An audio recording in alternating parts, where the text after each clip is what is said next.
at 3:15 a.m., August 14, 2025. Russia's logistics vessel Port Olya 4, with a displacement of over 13,200 tons, had just docked at Olya Port in the Astrakhan region, located more than 500 miles deep inside Russian territory. It was preparing to unload a military cargo valued at approximately $22 million, including hundreds of Shahed suicide drones, large-caliber artillery shells, and electronic components shipped from Iran. Everything seemed to be within a safe zone. Olya Port, where the vessel had docked, was protected by medium-range Buk M3, surface-to-air missile systems, long-range 96L6 surveillance radar, and coastal reconnaissance forces. But what the Russians did not know: the entire voyage, from the moment the ship departed Bandar Abbas in Iran, crossed the Caspian Sea, and docked at Olya, had been under continuous surveillance by a covert Ukrainian strategic reconnaissance unit operating on the opposite Caspian shore. And at the very moment Russia's logistics network appeared most secure, when containers were being opened and cranes prepared to move, the Ukrainian An-196, a long-range attack UAV carrying a 165-pound shaped charge warhead, had already locked onto its target. It did not appear by chance, nor did it come alone. Flying 650 feet ahead were two Ukrainian-made UJ-22 airborne decoy drones at an altitude of 1,000 feet, acting as bait to divert the attention of the Buk M3 and Panzer S-1 batteries guarding the port. All three aircraft advanced in an offset triangle formation toward the pier. This was the decoy lead strike tactic, a three-layer structure widely used in modern UAV operations, where the first sacrifice becomes the foundation for the final blow. Throughout the flight, Lyuty was guided by the two decoys. Each time they emitted strong signals, Russian radars immediately redirected their scans skyward, allowing Lyuty to dive 2 to 2.5 miles deeper, slipping through temporary blind corridors toward Olya Port. Thus, each cycle of deception and penetration unfolded exactly as rehearsed from hundreds of prior reconnaissance drone flight hours. All three UAVs coordinated seamlessly, covering nearly 500 miles of airspace deep inside Russia.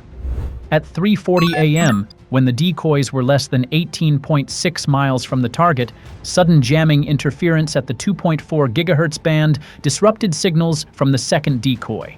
The onboard processing system confirmed the source: a Lear-3 electronic warfare complex mounted on a Kamaz chassis, positioned in the container yard east of the port. Almost simultaneously, Russia's long-range Nebo-M radar detected two suspicious tracks at altitudes of 900 to 1,000 feet. In under 10 seconds, the radar station triggered Level 2 alert, red warning icons flashing across the air defense command screens. The duty commander immediately ordered, "Activate Panzer S-1, defend Olya Port." From the northern fuel depot of the port, the Panzer S-1 battery surged to maximum output. Its fire control radar spun rapidly, locking onto both targets. 57 East 6 missile tubes elevated vertically as warning sirens pierced the night over Astrakhan. Just 14 seconds later, two 57E6 missiles roared off the launchers, leaving white streaks across the sky. In less than 20 seconds, both decoy UAVs exploded, two blazing fireballs scattering burning debris into the Volga River. Inside the combat cabin, a sigh of relief was heard. "Clear! The targets are down!" But they had no idea this was precisely the trap Ukraine had set. The real game was only beginning. Less than 1,500 feet to the south, Lyuty An-196 was closing in. As Russian radars locked onto the decoys, Lyuty abruptly banked 17 degrees, breaking from its initial axis, a maneuver pre-calculated to slip through the seam where overlapping radar beams fragmented, creating a narrow blind corridor just wide enough to pass undetected, escaping a second radar lock. This was the art of radar evasion, the same technique that had allowed Ukraine to send UAVs to Moscow, Kazan, and now Astrakhan on the Caspian shore. While Pantsir crews were still recalibrating after their salvo, the deadly dagger had breached the outer defenses and was now less than 9.5 miles from Port Olya 4.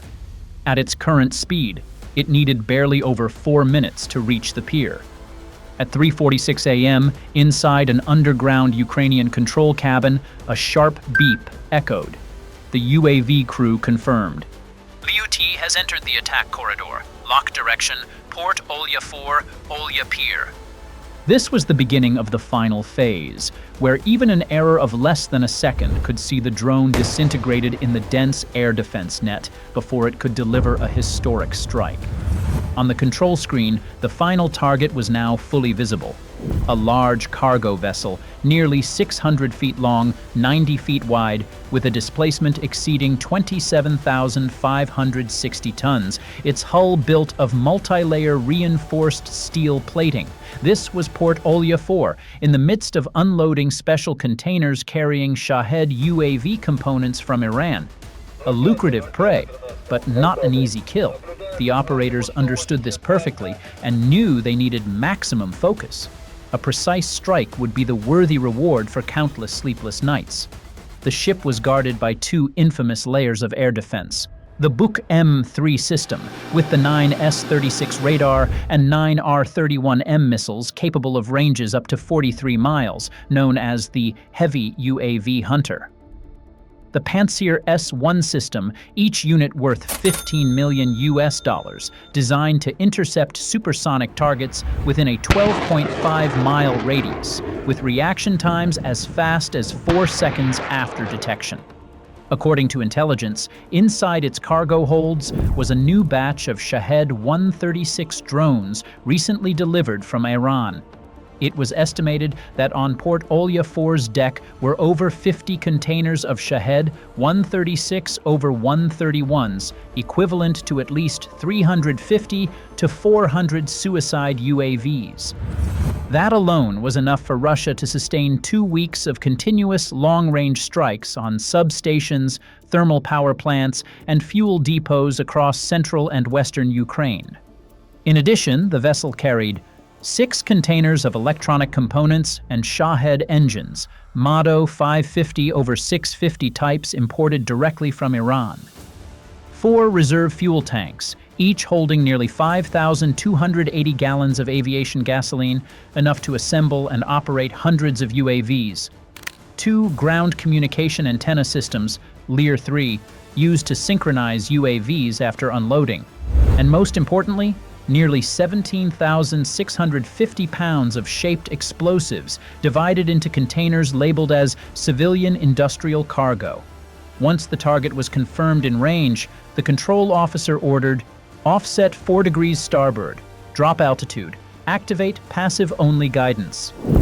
Immediately, Lyuty banked slightly, descending another 49 feet, skimming above the sea surface, riding the radar reflection waves from the pier walls. Lyuty was a long-range suicide drone developed by Ukraine in 2024, designed specifically for deep penetration sabotage missions. With a fuselage length of about 5 feet and wingspan of 7 feet, it used a carbon composite frame to reduce weight, enabling a cruising speed of 110 miles per hour and a terminal attack velocity of 145 to 155 miles per hour in the final dive. This UAV had become the ideal weapon for surprise strikes, where a single hit could trigger a devastating chain reaction.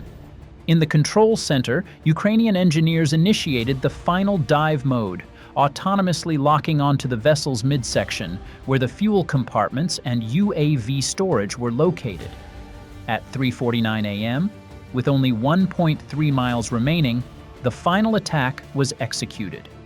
The Lyuty, a long-range strike UAV adapted from the small L-39 Albatross trainer platform, accelerated to nearly 130 miles per hour, plunging into the port side of Port Olya 4. The moment of impact, a white flash erupted from the vessel's port side, instantly expanding into a massive fireball over 300 130 feet high, illuminating the entire Olya port complex. The shockwave ignited all fuel tanks below deck, generating instantaneous pressure exceeding 40 pounds per square inch, enough to tear apart steel plating thicker than 0.8 inches on the cargo ship.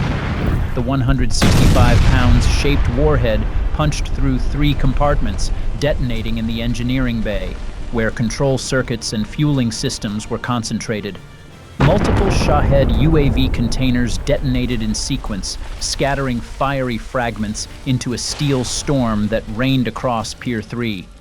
The blast toppled cranes, ignited warehouse roofs, and hurled cargo trucks aside. The deafening roar echoed across a radius of over 12.5 miles. Residents in Astrakhan later recalled they thought an earthquake had struck. Flames engulfed the deck, Port Olya 4's hull listing portside, water rushing into the holds, turning the vessel into a blazing torch on the Caspian shore. At 3:50 a.m., just 48 seconds after impact, the pier's fire suppression system activated. But it was useless. The main blast had already consumed the entire deck, where dozens of Shahed containers were stacked. Each Shahed 136 weighed 440 pounds and carried an 88 pounds warhead. When ignited, they detonated like a battery of rocket artillery. In under 3 minutes, at least 15 secondary explosions shook the port complex. Footage posted on Telegram by Astrakhan residents showed a column of flames hundreds of meters high, lighting up the night sky. Container fragments and burning UAV wings raining onto warehouse roofs nearly 2,300 feet away. Explosions pounding for nearly 20 minutes, forcing urgent evacuation of residential areas. By 4:15 a.m., Port Olya 4 was half submerged, only its bow faintly visible amid the inferno. For the first 3 hours after the blast, Russia's Ministry of Defense remained silent. Pro-Kremlin Telegram channels issued only vague reports. A fire has occurred at Olya Port's warehouse, cause under investigation. It wasn't until midday, August 14th, that Russia officially acknowledged material damage at a civilian port on the Volga, with no impact on military operations. Yet commercial satellite images released immediately afterward exposed everything. A large cargo vessel almost completely destroyed. Pier 3 blackened, steel structures deformed.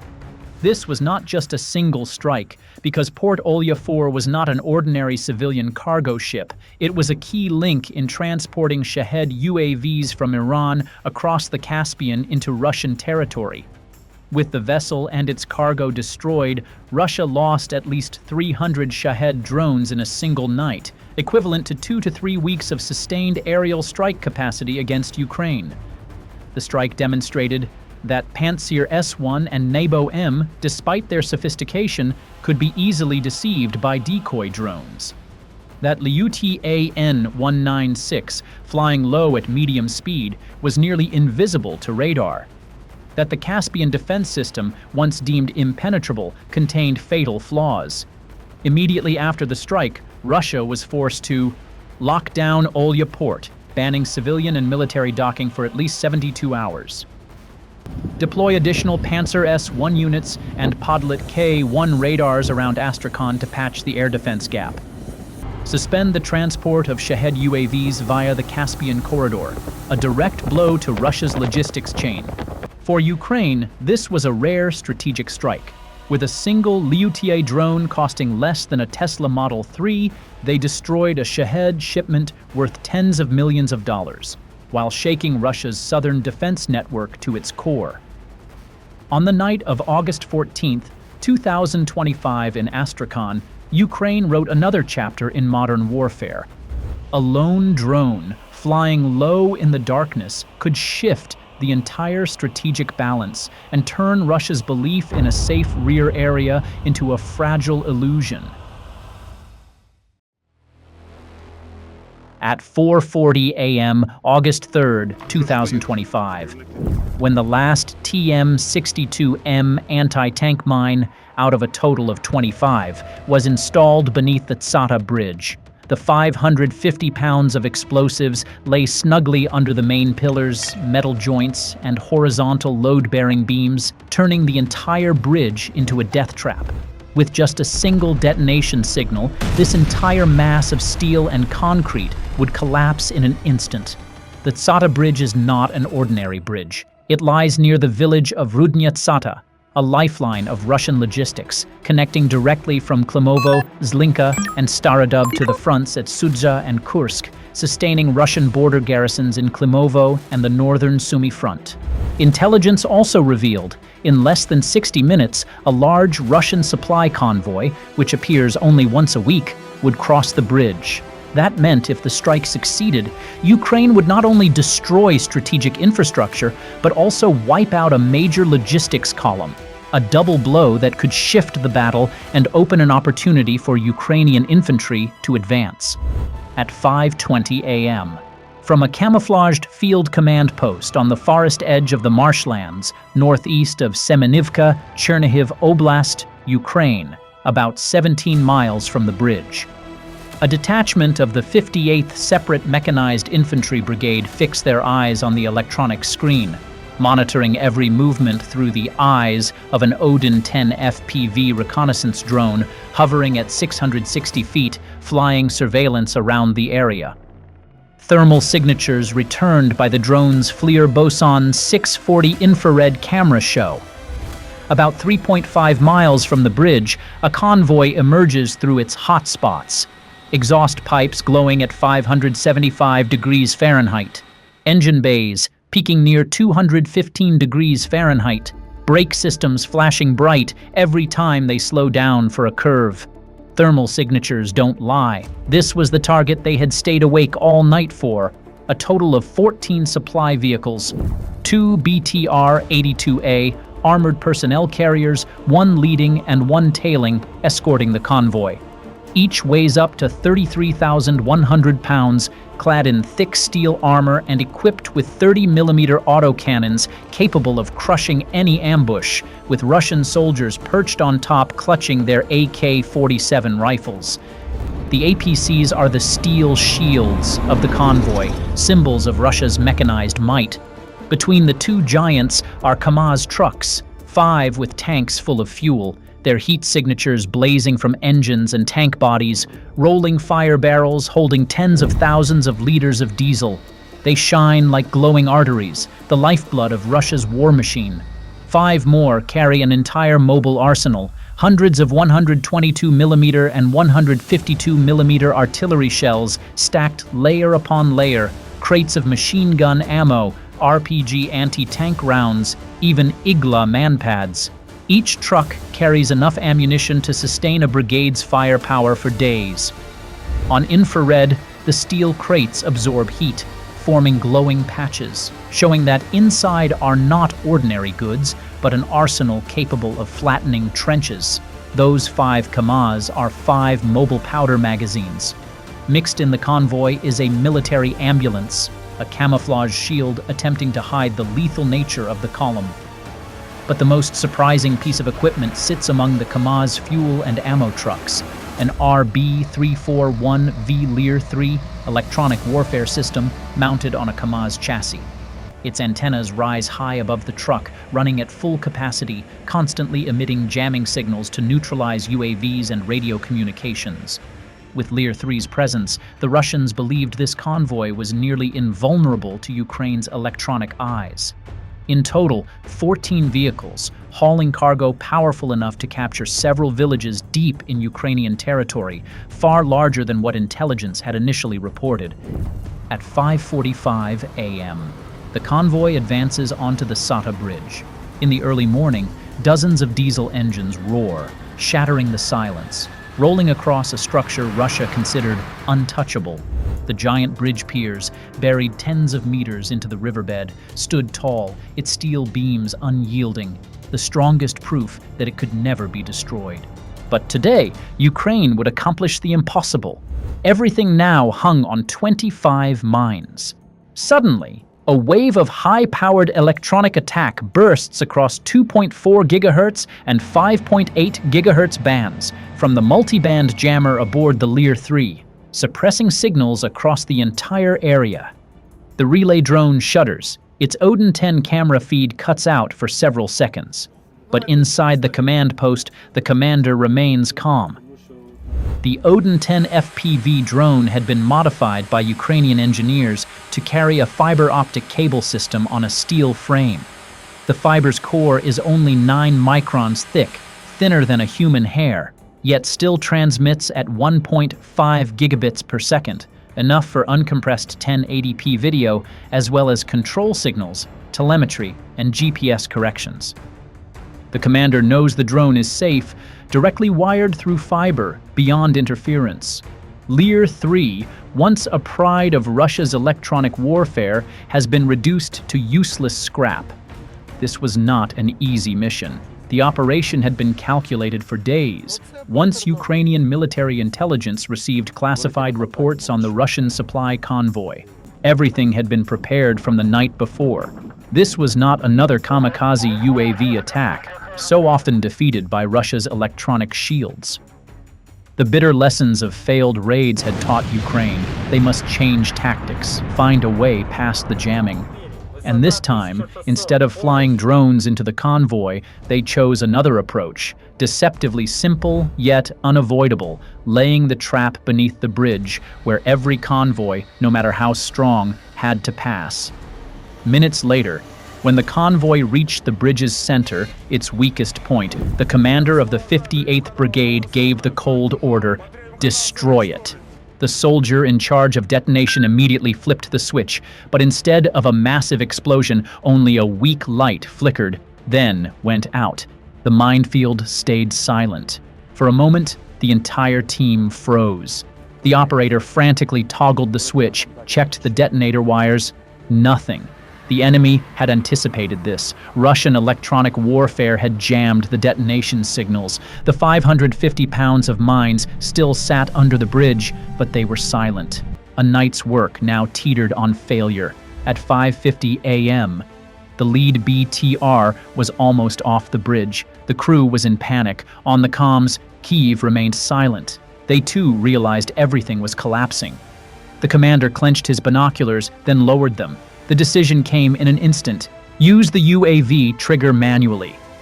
The unexpected order broke from the plan. The bunker fell silent. Every eye fixed on the screen, watching the drone accelerate. On the bridge, the mines waited beneath the structure. The convoy was less than 30 seconds from crossing. One missed beat, and all effort would be wasted. Immediately, the fiber-linked UAV surged forward, bulky but untouched by jamming. It skimmed the river, then suddenly pulled up, diving into the dark void beneath the bridge. The camera shook violently, images blurring with each rotor beat, but still captured the chilling sight. Massive TM-62Ms strapped to the bridge's steel skeleton, glinting faintly like lurking traps waiting to ignite. The TM-62M is a standard Soviet anti-tank mine, still trusted by Ukraine. Its design is simple, a round steel casing, painted green, weighing about 22 pounds. Inside, up to 18 pounds of TNT, enough to blast a tank tread or break an armored hull weighing tens of tons. One mine alone creates a blast radius of 7 feet, with shrapnel flying as far as 100 feet. 25 mines chained together unleash unimaginable destruction, erasing everything in reach. The most terrifying truth, these hellish weapons lay hidden beneath the bridge, locked onto the steel beams, while the Russians above had no idea. At 5:51 minutes and 30 seconds a.m., the UAV slammed into the mine cluster at the central pillar. A blinding flash, followed by a deafening explosion shaking the valley. All 25 mines detonated at once, releasing the fury of hundreds of kilograms of TNT. The shockwave ripped across the bridge. Fuel-laden Kamaz trucks turned into fireballs.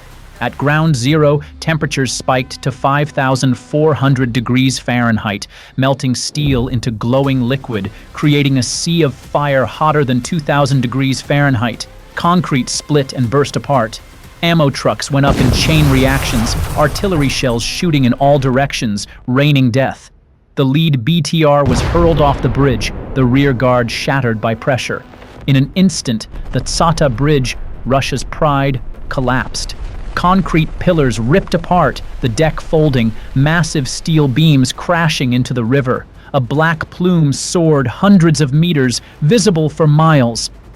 At 5:52 a.m., the Russian convoy was obliterated. Kamaz trucks burned, fuel spilling into the river, turning it into a sea of fire. Secondary explosions tore through as ammo cooked off. Russian soldiers screamed, then were drowned out by detonations. Some leapt from their vehicles but were thrown down by the shockwave, many left unconscious. A few crawled away, only to be consumed by the flames. At 5:55 a.m., the entire area was an inferno. Explosions echoed back to Russian rear defenses.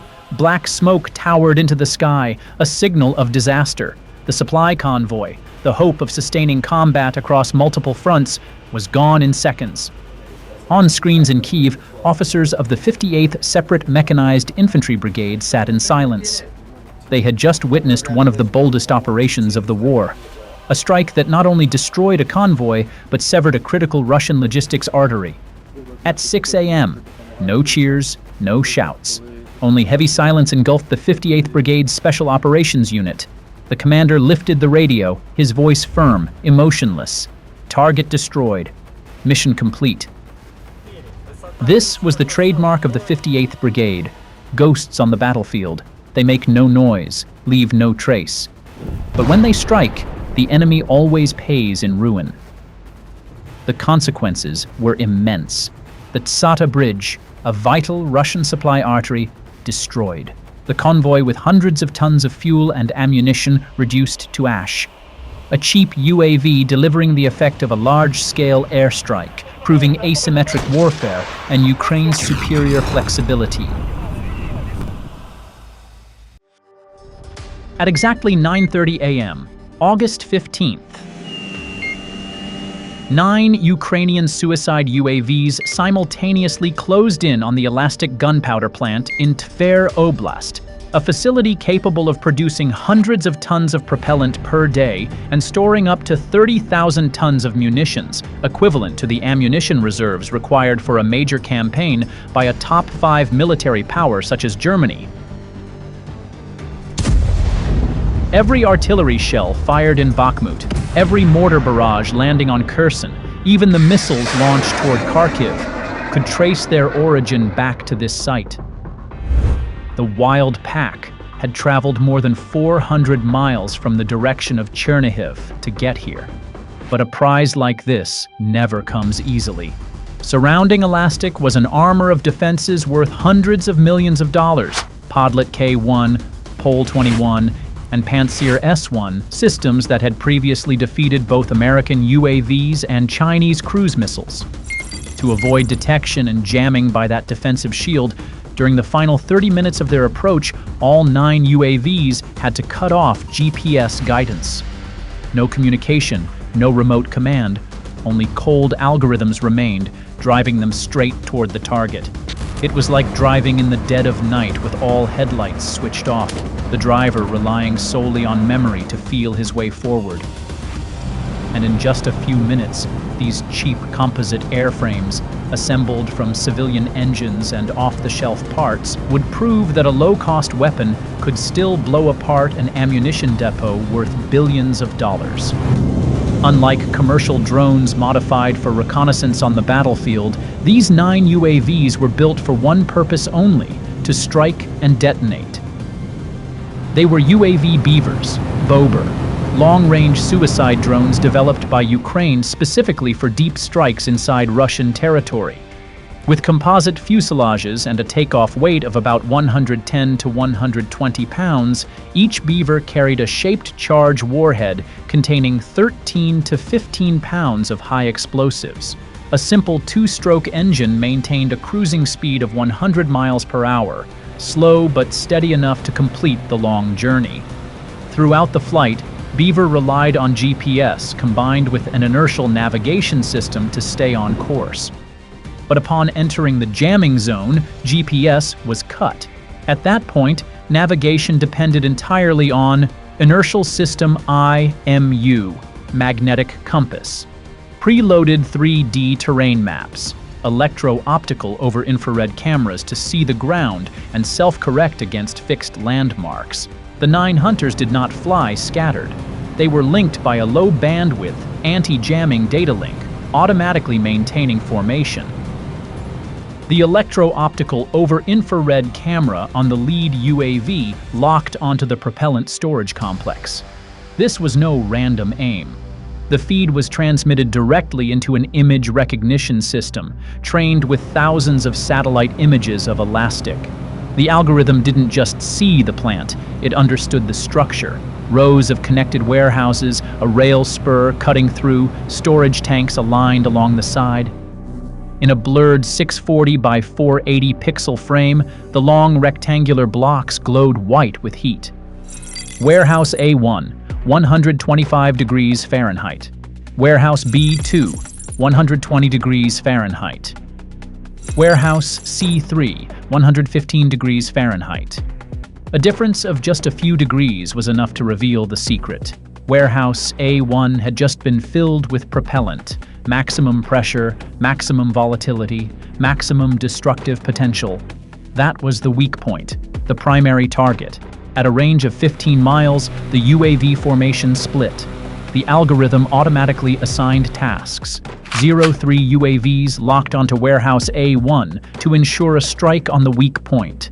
02 UAVs turned toward the Iskander section, where strategic warheads were concentrated. 2 UAVs targeted the Toshka U storage. 2 UAVs veered south, selecting the railway line as their target to sever the transport lifeline. Each UAV maintained an approach angle offset by 5 to 10 degrees, creating a crossfire field. A classic artillery tactic, this time executed by a fully automated control system. Elastic was not an ordinary military facility. It was Russia's strategic-level ammunition storage and production site, with massive and diverse stockpiles. Over 30,000 tons of propellant, artillery shells, and missiles. Iskander and Tochka U missiles, continuously used by Russia in the war in Ukraine. Cab 500 to Cab 1,500 guided bombs. A large quantity of 120mm mortar rounds, the backbone weapon of Russian artillery units. And, according to Ukrainian intelligence sources, even some weapons imported from North Korea. The plant's structure dated back to the 1960s. Concrete walls about 12 inches thick, sheet metal roofing, and rail spurs directly linked to the regional rail network. This design was meant to withstand free-fall bombs from B-52s during the Cold War, but it was utterly unsuitable against the threat of low-flying suicide UAVs in modern warfare. Elastic was protected by multiple layers, a Podlet K-1 low-altitude radar, a Pantsir S-1 system armed with 1257 E-6 missiles and twin 30mm autocannons. A Pole 21 jamming network covering the entire area. When the drone formation was still about 20 miles from the plant, the first defensive layer went into action, the Podlet K-1 low-altitude radar. The Beaver's flight algorithm had already accounted for this. At altitudes of only 160 to 200 feet, the Podlet could realistically detect targets at a maximum of 15 miles, and that only under perfect conditions without interference.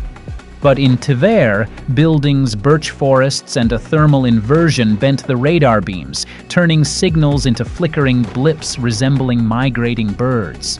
On the Podlet screen, the system automatically classified them as background noise, no threat detected. The first chance was lost. At a distance of 12 miles, the second defensive layer activated, the Pole 21. Russia was confident this electronic bubble would throw any Western UAV off course. Transmission stations pumped continuous false GPS signals, tricking navigation units into believing they were thousands of miles away, sometimes even over the Pacific Ocean. But the Beaver was not flying by GPS in its terminal phase. Its navigation relied on inertial systems, magnetic compass, preloaded 3D maps, and electro-optical over infrared sensors. The flight path was pre-calculated, independent of satellites. As a result, that electronic bubble was no more effective than trying to infect a dagger with a computer virus. The Pole 21 broadcasted in vain. All 9 Beavers held formation, continuing their approach toward Elastic. At exactly 10:29 a.m., when only 9 miles from the target, the final blips appeared on the fire control radar screen of a Panzer S-1 battery positioned right next to Elastic. Altitude 200 feet. Speed 100 miles per hour. The operator on duty frowned. At that speed, the target was too slow to be a fighter jet, too fast to be a bird, and too low to be a civilian aircraft. He immediately swung the electro-optical sensor turret and zoomed in to maximum. On the thermal display, a small bright spot stood out against the cold ground. 4 propellers, a central fuselage, unmistakably a drone. Then another appeared, and another. A quick count. At least 8 signals spread across a front nearly 2 miles wide. The range meter dropped rapidly. 6 miles, 5 miles.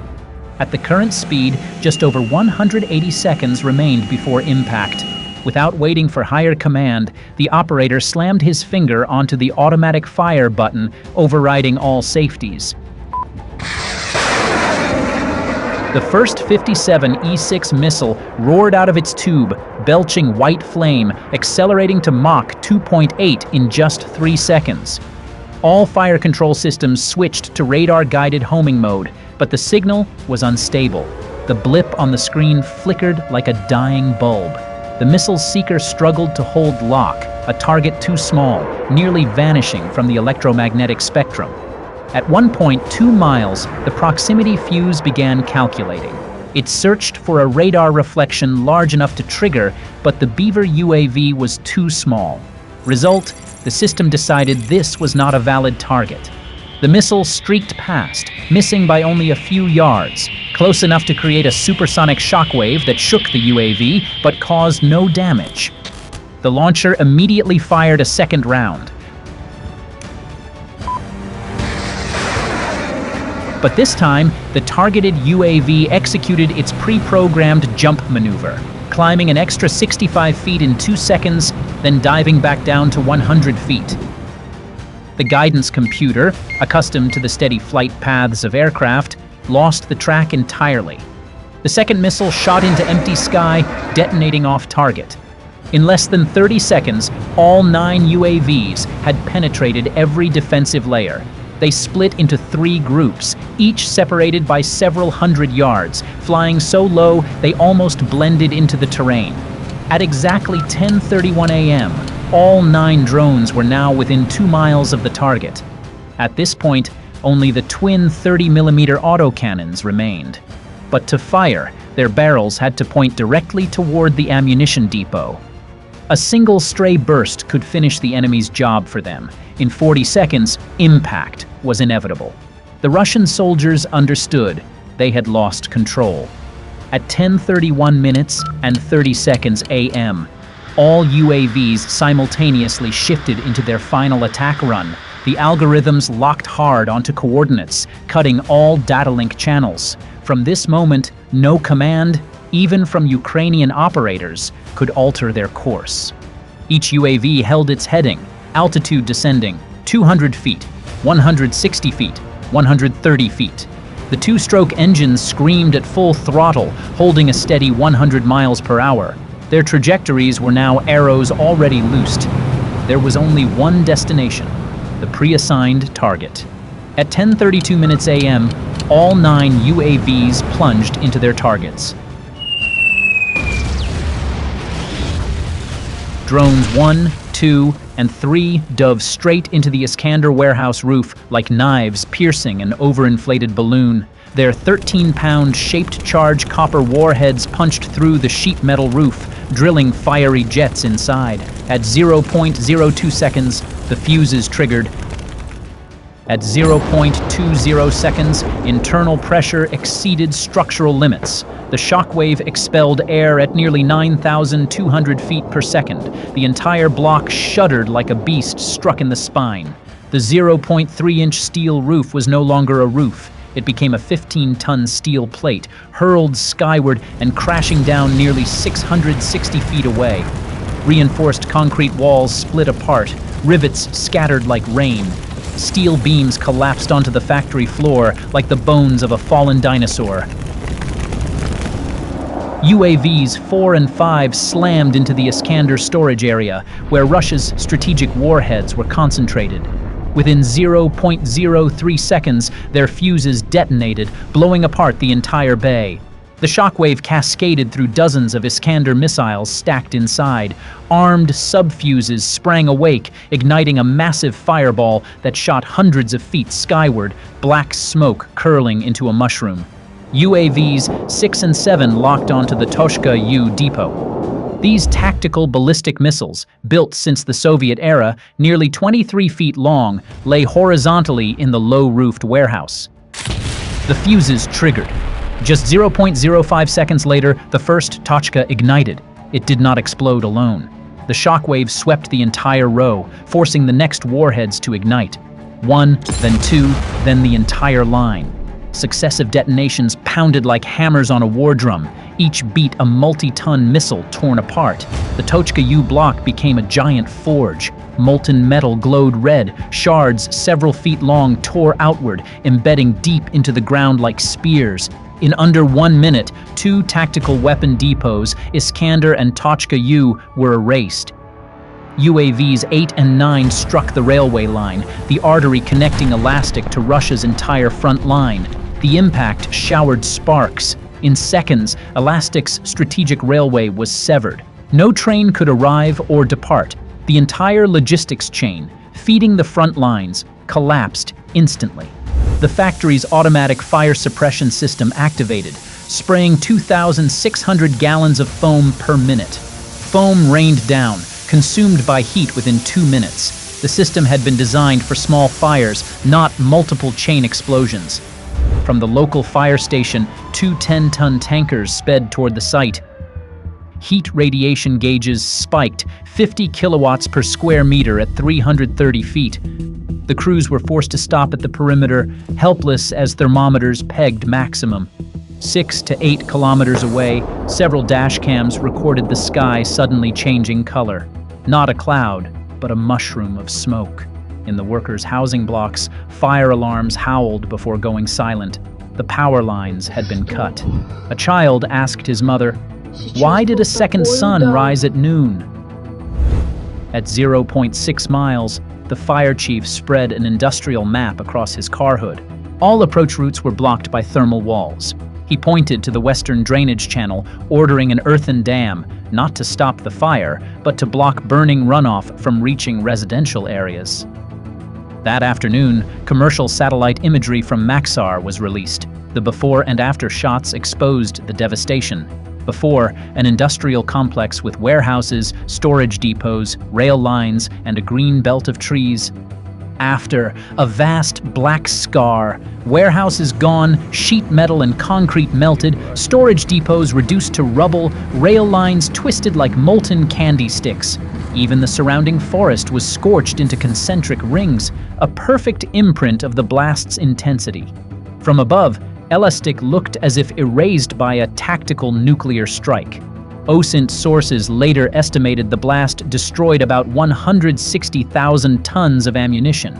Among them, 30,000 tons of artillery shells and mortar rounds, dozens of Iskander and Tochka U missiles, multiple consignments of CAB-guided bombs, nearly 50% of Russia's 120mm mortar stockpile, the backbone of its trench artillery. To visualize, 160,000 tons of ordnance equaled the combined firepower of dozens of artillery divisions for months, and in under 10 minutes, it was gone. News of the blast reached the battlefields of Donetsk and Kursk within hours. Russian artillery units, which had been firing 500 to 600 shells per day, were forced to scale back. 120-millimeter mortars, the weapon accounting for 70% of all trench firepower, were now in critical shortage. In many sectors, Russian gunners were ordered to fire sparingly, shifting from saturation bombardment to selective targeting. Some batteries even had to request ammunition from neighboring regions. Elastic was not just an ammunition depot, it was a lifeline. When that artery was severed, the entire body of war weakened instantly. Each improvised UAV was estimated to cost about $20,000, even less when calculated with AliExpress component prices. In total, 9 UAVs, less than $200,000. In return, Russia suffered losses in the billions: ammunition, infrastructure, and most critically, confidence in its defenses. It was a bitterly lopsided equation. A few sheets of composite, a two-stroke engine, and a warhead of just a few kilograms had annihilated an entire strategic weapons stockpile. From Moscow, Russian generals could not look away. If a facility located more than 190 miles inside Russian territory, protected by radar, Panzer, and Pole 21, could still be wiped out so easily. What fate awaited the others? Most importantly, Ukraine had proven that modern war does not require billion-dollar long-range missiles or strategic bombers. Sometimes, just a swarm of cheap UAVs, guided by intelligence and absolute determination, was enough to rewrite the battlefield. August 12, 2025. A Russian convoy carrying about 50 tons of ammunition moved into a refueling stop. But only minutes later, 2 first-person view suicide drones surged forward at nearly 125 miles per hour, like deadly arrows piercing straight toward the trucks. 2 strikes in less than 5 minutes, and the entire stockpile erupted. The blast could be seen from more than 12 miles away. This was not just a raid. This was the moment the rear lines turned into the front line. At 10 a.m., August 12, 2025, from a makeshift launch site near Svatov, on the outskirts of Starobilsk in Luhansk, 2 first-person view suicide drones of Ukraine's 14th Tactical UAV Regiment entered their final checks before a strategic strike. 15 minutes earlier, a modified DJI Mavic 3 had been launched. It acted as the scout, capturing infrared images, transmitting real-time data to the command post, and guiding the 2 attack drones toward their targets. The target, 5 Russian Ural trucks loaded with ammunition, moving toward the improvised relay hub, Idar-17, on the north bank of the Idar River. Their mission was to deliver over 50 tons of artillery shells and rockets, enough to increase Russian fire density to levels that could threaten Ukraine's supply routes, staging areas, river crossings, and forward medical stations. But Ukraine would not allow that to happen. For days, the 14th Regiment, working with intelligence networks, had tracked the convoy, marking refueling times, crew habits, and combining UAV imagery with electronic reconnaissance to pinpoint the moment the trucks would have to halt for inspection and refueling near Starobilsk. The location lay outside the umbrella of fixed air defenses. No radar, no missiles, no electronic warfare teams. At 10:02 a.m., from 9 miles out, the Mavic 3 streamed encrypted real-time video back to the field command post. On screen, the 5 engines glowed as distinct heat signatures. To Ukrainian eyes, it was a perfect cluster target. A single precise strike could set off a chain reaction, wiping out the entire convoy in under a minute. No further confirmation was needed. Signal encrypted. Coordinates locked. Immediately, the 2 FPV drones launched. In the initial phase, they used GPS combined with inertial navigation, flying low at an average 35 to 50 feet to evade ground radar or low-frequency surveillance. Cruise speed was held steady at 80 miles per hour, fast enough to shorten the flight time, yet slow enough for the operator to maintain pinpoint control. At 2 miles out, the drone's optical cameras acquired the target. 5 military trucks parked with 20 to 25-foot spacing, all facing south. Several soldiers walked nearby, but there was no sign of guard posts or improvised defenses. Just as intelligence suggested, this was treated as a short, safe stop. Each drone carried a PG-7VL-shaped charge warhead, weighing 5.5 to 6.5 pounds, fitted with an 85mm copper liner. Inside was 1.5 to 2 pounds of OKFOL explosive, equivalent in power to high-grade TNT. Upon detonation, it produced a focused jet exceeding 32,800 feet per second, enough to pierce 0.6 inches of truck steel plating and ignite the ammunition within. Originally designed to penetrate 20 inches of tank armor against lightly armored transports, its effect was overkill, like smashing an eggshell with a sledgehammer, not only piercing but triggering uncontrollable secondary explosions. The aim was not to destroy trucks individually, but to hit the formation's vital points, truck number 3 at the center to start the chain reaction, and truck number 5 at the rear to lock the convoy in place. With these positions struck, the heat and shrapnel from the initial blasts would cascade through the rest.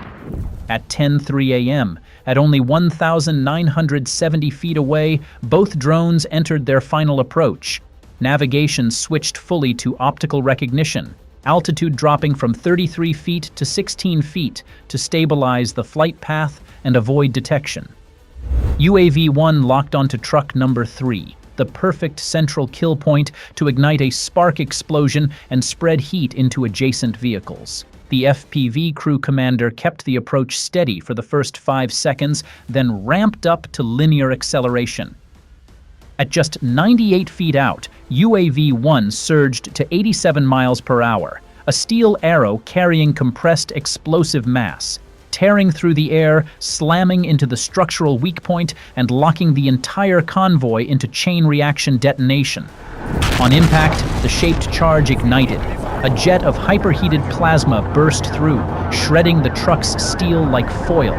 The penetrator's force focused on a spot just a few centimeters wide, but the contact temperature instantly spiked to 5,100 to 5,400 degrees Fahrenheit.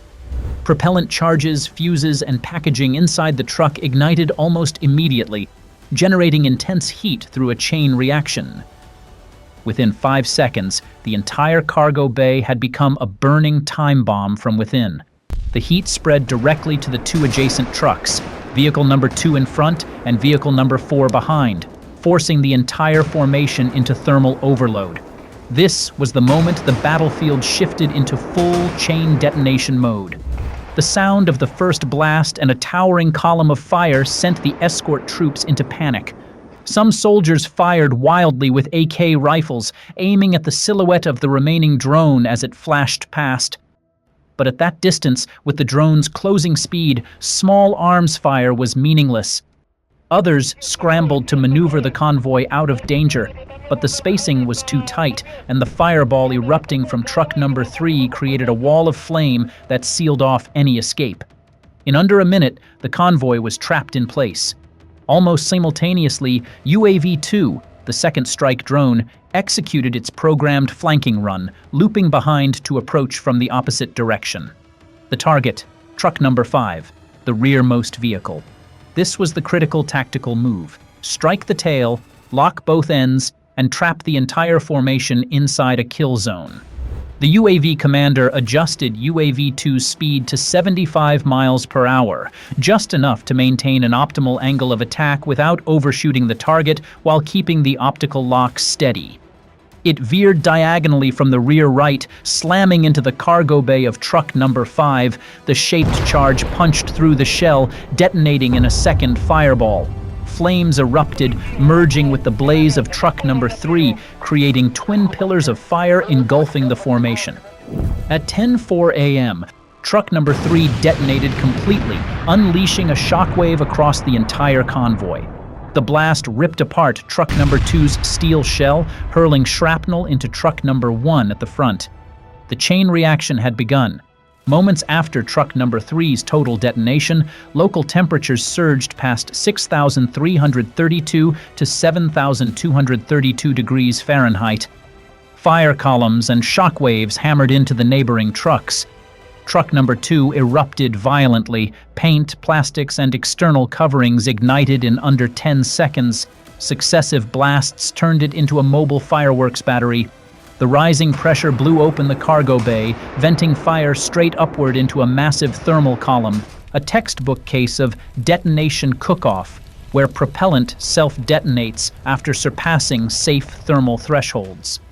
Truck number 4 suffered a dual strike, residual flames from truck number 3 in front and the inferno from truck number 5 behind. The compounded heat triggered a full detonation of its load. This was the third major blast in under 2 minutes. Steel fragments and artillery shells were hurled more than 495 feet, damaging nearby infrastructure. With 3 successive explosions, Starobilsk was transformed into an uncontrollable firestorm. Fire pillars shot tens of meters into the air, with black smoke visible from over 12 miles away. Each blast scattered new fragments, endangering every Russian soldier nearby. Secondary detonations continued as shells and rockets in the cargo bays ignited at random. Truck number 1, initially intact, was torn apart by shockwaves from truck number 2's explosion. Shrapnel punctured the cabin and cargo bay, spreading fire. Within seconds, truck number 1 was fully ablaze. At this point, all 5 trucks were destroyed. At least 4 completely detonated, reduced to twisted wreckage. Moments later, blue flames jet skyward as transformer oil burns fiercely, merging with the dense black smoke already billowing from the earlier fuel depot strike. Flame and smoke fuse into a towering wall that blankets the entire industrial. The operational result was indisputable. With just 2 drones and 2 precise strikes, the entire convoy of 5 ammunition trucks was annihilated.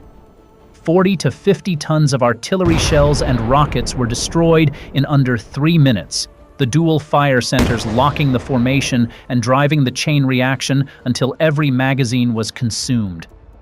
Exact figures remain unknown, but with an average crew of 3 to 4 soldiers per truck, drivers, escorts, technicians, plus guards, casualties are estimated at 20 to 25 personnel. The blast deformed the concrete roadway and heavily damaged surrounding infrastructure. Russia was forced to cordon off the area due to large amounts of unexploded ordnance. Immediately after, the Russian Emergency Situations Ministry, along with EOD teams, firefighters, and medics, moved into the hot zone. Route P66 was sealed, and ambulances stood by along the safety perimeter. This strike did not merely destroy a convoy. It sent shockwaves through Russia's entire logistics system in Luhansk because it severed the Starobilsk-Svatove-Kupiansk supply route, the key artery feeding ammunition to Russian artillery groups in northern Luhansk. Post-blast clearance and demining would stall transport for at least 5 to 7 days. Eliminated an ammunition stockpile equivalent to half a month of fire support for a Russian artillery regiment in a single night.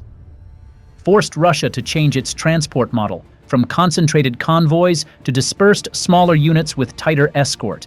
This cut efficiency, raised costs, and slowed resupply. The attack proved there is no such thing as an absolute safe zone in the rear. Even Starobilsk, long regarded as an untouchable logistics hub, was penetrated and struck with precision by Ukrainian drones. It also increased pressure on Russian commanders to secure their supply lines. They would be forced to deploy more air defenses, jamming units and escorts, resources already stretched thin on the front.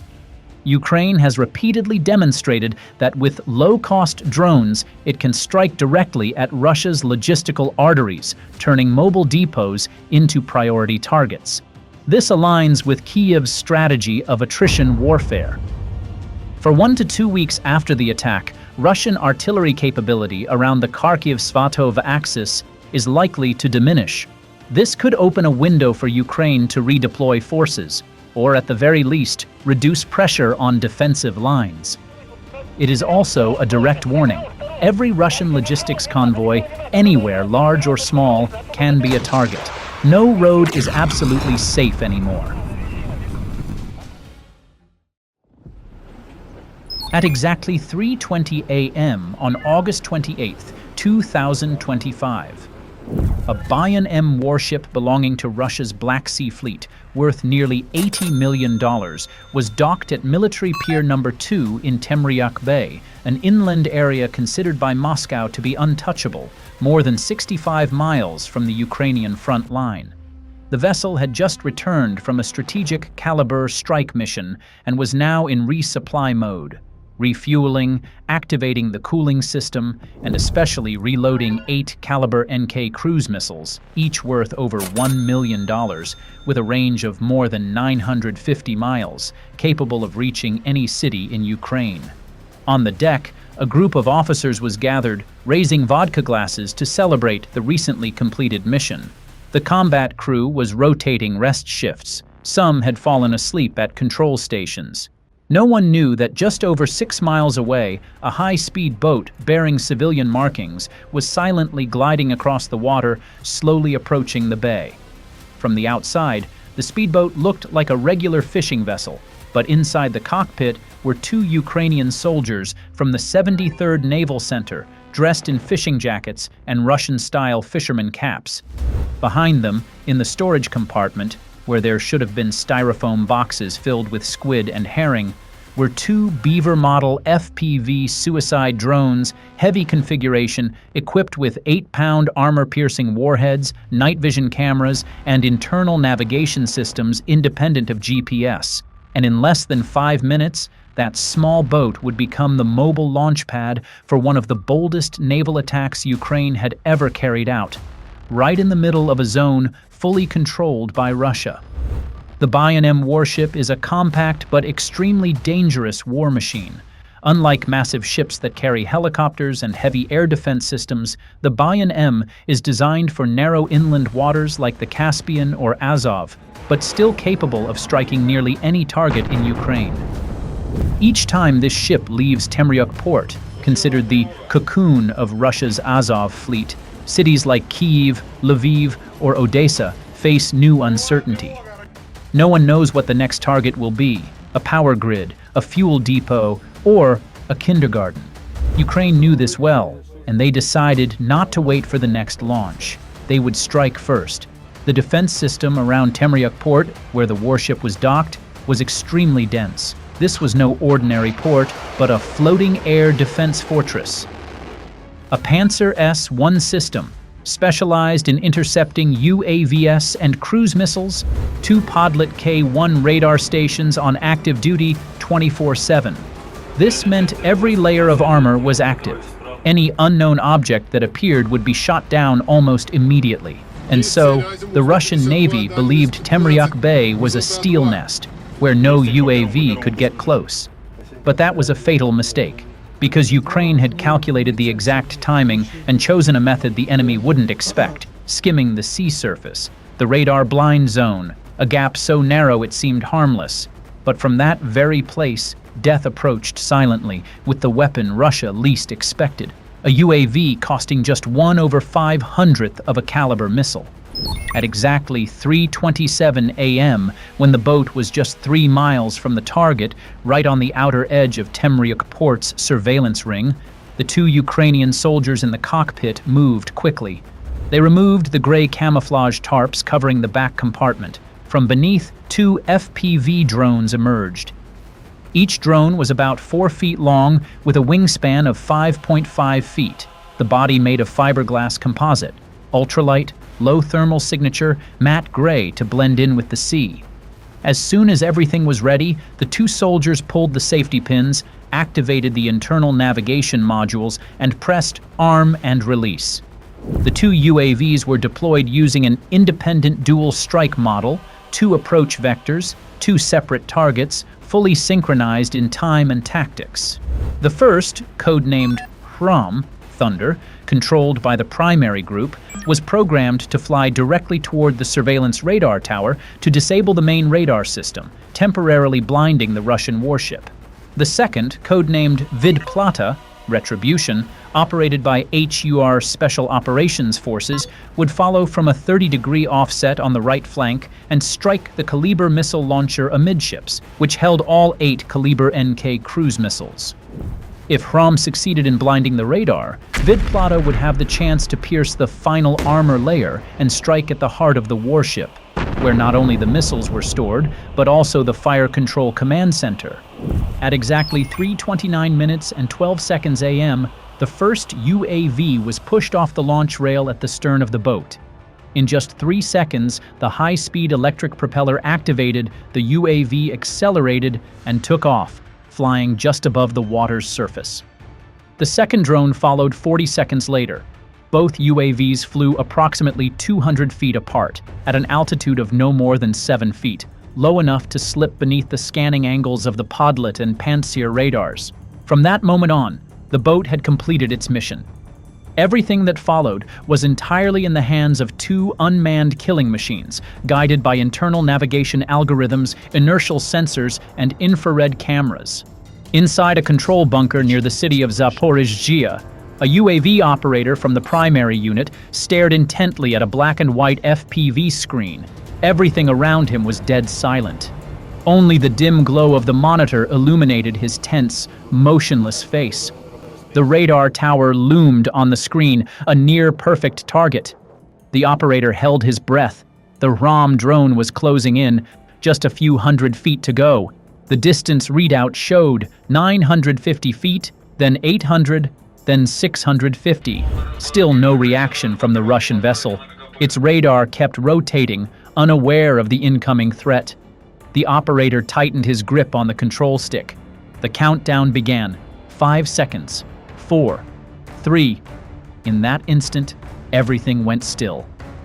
At exactly 3:31 minutes and 25 seconds AM, a bright flash erupted directly on the main radar mast, followed by a white plume slicing across the deck.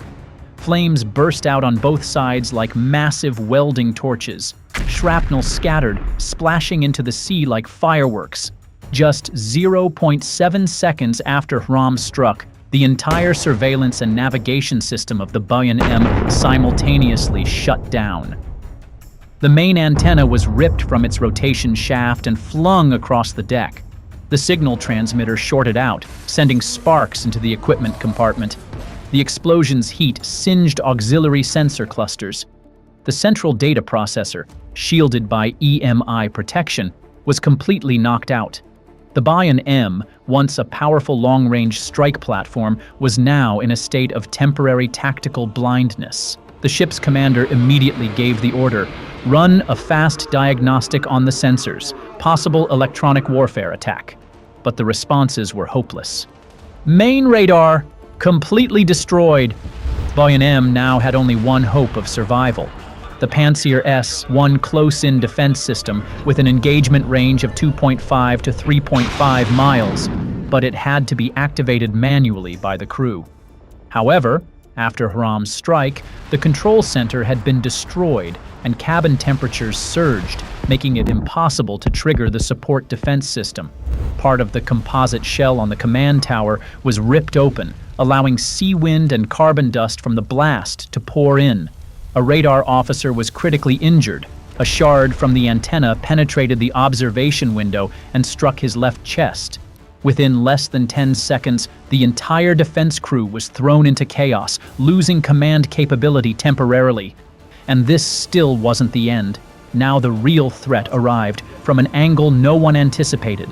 At 3:31 minutes and 25 seconds AM, just 6 seconds after the first strike. From the port side, a small gray object skimmed the surface at nearly 95 miles per hour, heading directly for the Kaliber launcher section amidships. It was Vidplata, Ukraine's FPV drone known as Retribution. Vidplata's target was the center deck, where the 3 S-14 vertical launch system was located, housing up to 8 Kaliber NK cruise missiles. In the auxiliary control room, a watch officer shouted, "Low-level object approaching, port side," But it was already too late. The radar was down. The optical camera was obscured by burned dust. The Pantsir battery had not been ordered to fire. The command crew was still trying to reboot the system. The Boyan-M was now completely exposed to the second strike. The FPV feed from Vidplata captured every launch bay clearly. Rectangular hatches painted in matte grayish-green, protruding from the deck like flat horizontal chimneys, arranged in parallel rows along the ship's center line. Heat signatures were visible from at least 2 launch covers. One of them, bay number 3, had its hatch open, exposing part of a Caliber NK already in pre-launch mode. That was the critical point Vidplata had been programmed to hit. It immediately veered in from the port side, approaching at a 25-degree angle relative to the ship's longitudinal axis. Exactly 3:32 a.m., Vidplata slammed straight into Launch Bay 3. A powerful explosion blew the hatch clean off. A thick column of black smoke shot dozens of feet into the air. The blast tore apart part of the center deck, steel plating bent, metal fragments scattered like shrapnel. Immediately after impact, the ship's internal fire suppression system activated. Carbon dioxide valves popped open along the deck. Compressed gas was sprayed in bursts to extinguish flames and reduce heat. But it was already too late. Fire spread into the secondary electrical bay. The launch control module was incinerated. The 2 adjacent launch bays overheated rapidly. The risk of a secondary explosion couldn't be ruled out. And above all, the ship had completely lost its combat capability. After the blast, the vessel began tilting 3 to 5 degrees to the right, a clear sign of internal imbalance or a flooded technical compartment. Crew members rushed to inspect the deck. Emergency valves were sealed. The entire defense system was switched to manual mode. The ship did not sink, but at this point, it had lost all defensive and offensive capability. The UHF-banned internal military communications channel of the Black Sea Fleet received the message, Boyan-M warship B-38 attacked, radar damaged, Caliber system damaged, requesting support and tow back to Temryuk. Less than 7 minutes after the dual strike, the Boyan-M had completely lost its combat capability and was forced to withdraw from its active post in Temryuk Bay. The Boyan-M serves as Russia's main strike platform in the Sea of Azov. Due to the sea's semi-enclosed, shallow water and narrow channel terrain, only small-class ships like the Boyan-M can operate effectively, evading enemy radar while launching long-range cruise missiles. And now, at least one has been knocked out of the fight. Just hours after the attack, Ukraine's Defense Intelligence Directorate released UAV footage clearly showing the first strike hit the radar, destroying the top of the mast. Seconds later, a second drone slammed into the center deck. Flames erupted. The ship tilted noticeably. No air defense response was observed. Trusted outlets such as Naval News, Kyiv Post, Business Insider, and the Kyiv Independent all confirmed the video's authenticity. According to independent naval experts, the FPV drone attack on the Boyan-M warship not only caused direct material damage, but also had immediate strategic consequences across the Sea of Azov. After the attack, the Boyan-M was forced to return to its naval base in Sevastopol for assessment and repairs.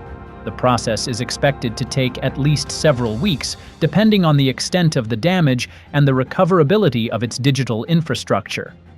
For Ukraine, this was a clean tactical victory, achieved at less than 1% the cost of the target, yet with an impact that could shift the balance of power for days or even weeks.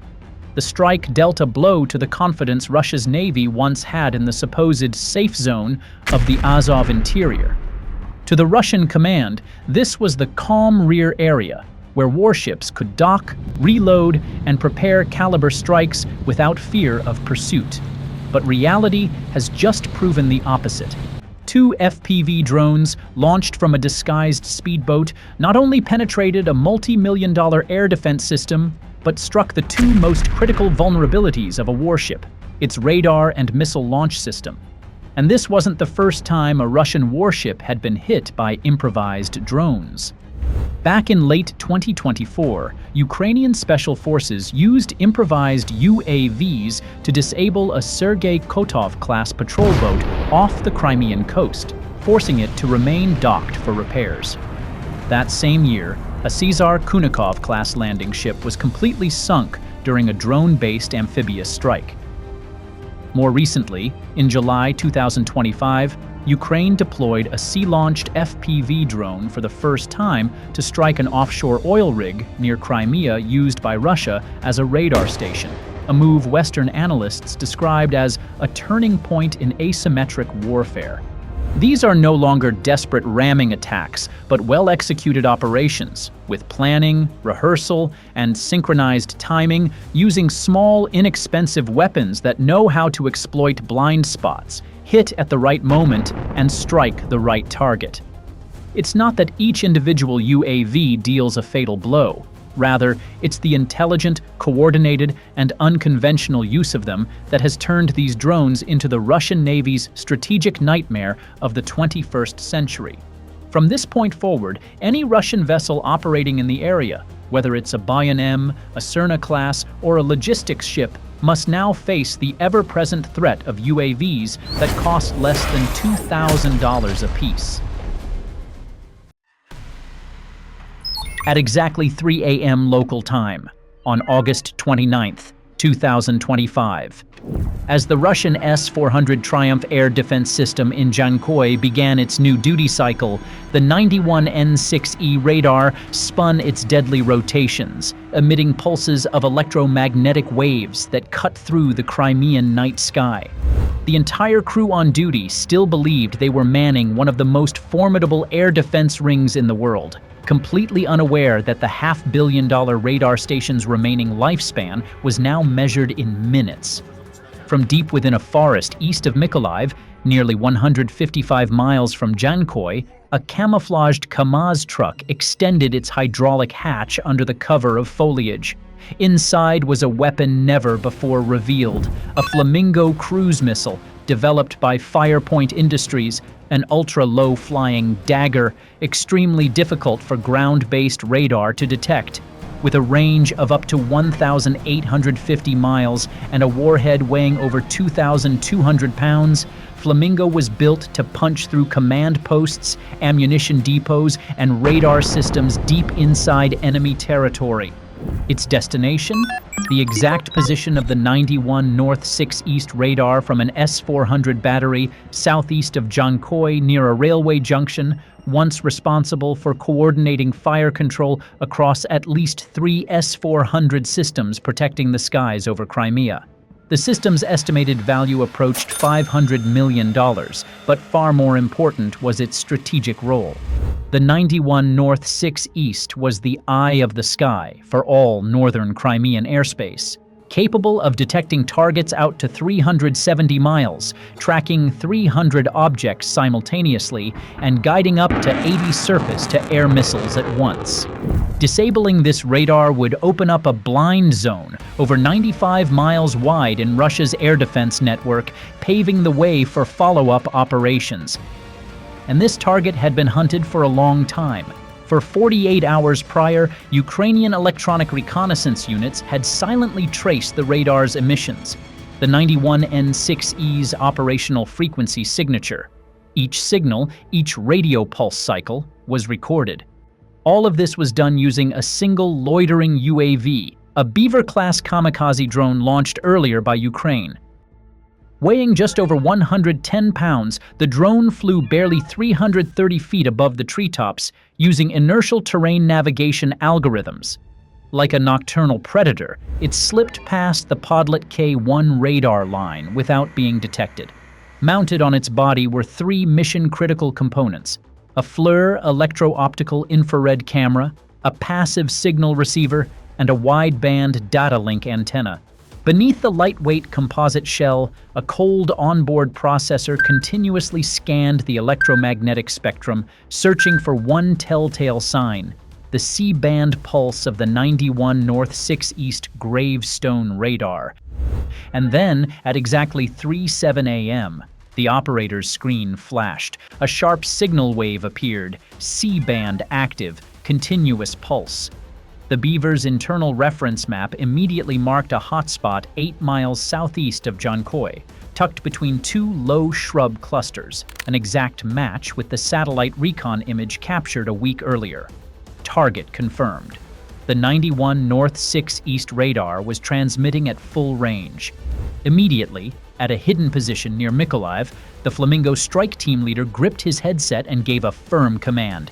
Begin target lock sequence. Engineers input the encrypted coordinates relayed from the Bayraktar UAV. The confirmation lit up. Flamingo was now ready, awaiting only the launch command. But tonight, it wouldn't fly alone. Once launched, Flamingo would need 11 minutes to reach the target, more than enough time for enemy radar to detect and intercept it if not distracted. It needed a shield, a decoy, a sacrificial bait, and Ukraine had planned for that. Earlier, at 2:59 minutes and 50 seconds AM, on the Kherson front line, a Ram-2 decoy UAV had silently launched from a mobile rotating launcher.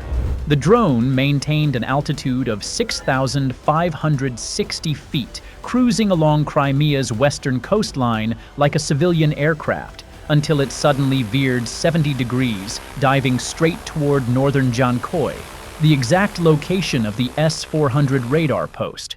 Its radar signature was bright, flight path deliberately obvious, all designed to attract the attention of the 91 N-6E radar crew to make them believe this is the Ukrainian cruise missile. At 3:10 minutes and 50 seconds AM, the launch order was transmitted. A short beep sounded. The hydraulic lift pushed the 20-foot missile smoothly out of its launch cradle, tilting it to a 30-degree angle, the optimal trajectory for low-altitude cruise. Mere seconds later, Flamingo detached.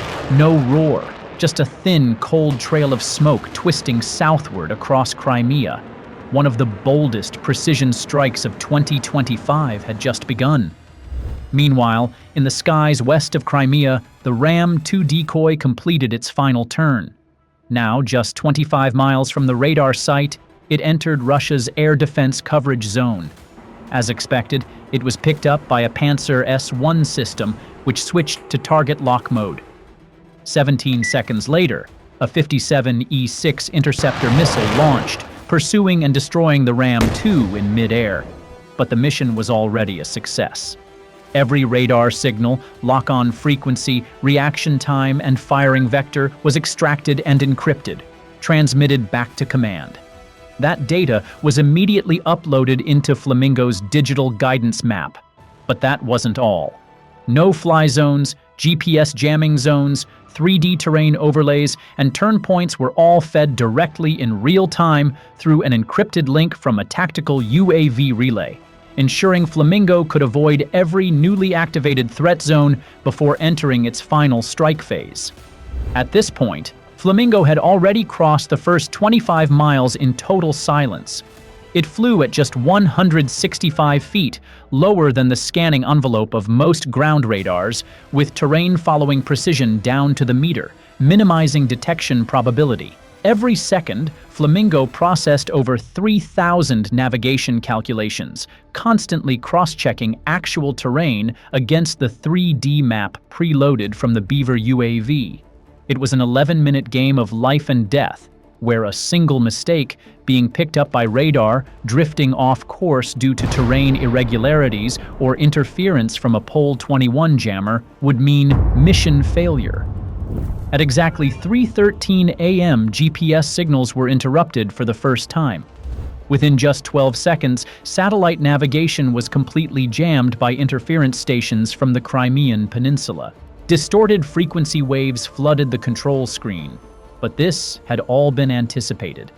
Flamingo immediately switched to inertial navigation system mode, relying on fiber optic gyroscopes and terrain-matching algorithms, maintaining a positional accuracy within 100 feet for the remainder of the flight. At the same time, it activated its frequency hopping protocol, continuously switching return signal probing modes, both to evade passive radar detection and to mislead active air defense systems scanning the region. On the ground, Russian passive radar teams began spectrum scans, but each electromagnetic reflection from Flamingo existed for less than 0.5 seconds. For several minutes, Russia's radar and air defense networks were thrown into disarray. No one could identify the target. More importantly, no one dared to fire. On the Ukrainian command screen, blinking waves faded one by one. Flamingo had cleared the first kill zone. It then continued along the eastern flank of Lake Savash, a saltwater, sparsely populated area where terrain radars are notoriously ineffective. The missile maintained an average altitude of 150 feet and a steady velocity of 515 miles per hour. From above, Flamingo's path resembled a razor slicing through the last gap in Russia's layered air defense shield. Ahead, less than 15 miles away, lay the active zone of at least two S-300 PMU batteries, one stationed near northern Armyansk, the other covering the southern shore of Lake Savash. Together, they formed the medium-range tier of Russia's multi-layered defense in northern Crimea. At the moment, the 30 N6E fire control radars for the S-300 PMU systems were in standby track mode, conserving energy by remaining passive. Instead, the 36D6 search radar handled early detection. Only if a target appeared would the 30N6E be activated for target acquisition and missile guidance. But this defensive posture had a fatal flaw. The S-300 system was optimized for medium to high altitude threats, aircraft, ballistic missiles, or high cruising cruise missiles. Meanwhile, Flamingo was flying at just 165 feet, skimming the flat surface of Lake Savash, a region with low reflectivity and minimal radar clutter. The 36D6 radar waves were easily scattered by shallow waters, low brush, or sand dunes along the lake, rendering a small target like Flamingo nearly invisible. Its signal blurred, barely distinguishable on the operator's screen. By combining ultra-low altitude, weaving trajectory, and active jamming countermeasures, Flamingo fully exploited this blind spot in the network, slipping past the S-300's engagement envelope without leaving any clear radar return. At 3:17 minutes and 20 seconds a.m., Flamingo had now traveled more than 105 miles. Ahead stood a dense interference wall, the outer zone of the Kalinivka farmland area, where Ukrainian intelligence had located at least one mobile RB-341V, Lear-3 jamming truck and a GPS suppression system R-330ZH Zhitel. The moment satellite signal strength dropped below -130 decibels per milliwatt, Flamingo automatically severed GPS connection, locked the digitized terrain mode, and shifted entirely to INS, combined with auto-terrain recognition, an onboard algorithm using an integrated mini-radar altimeter for terrain mapping.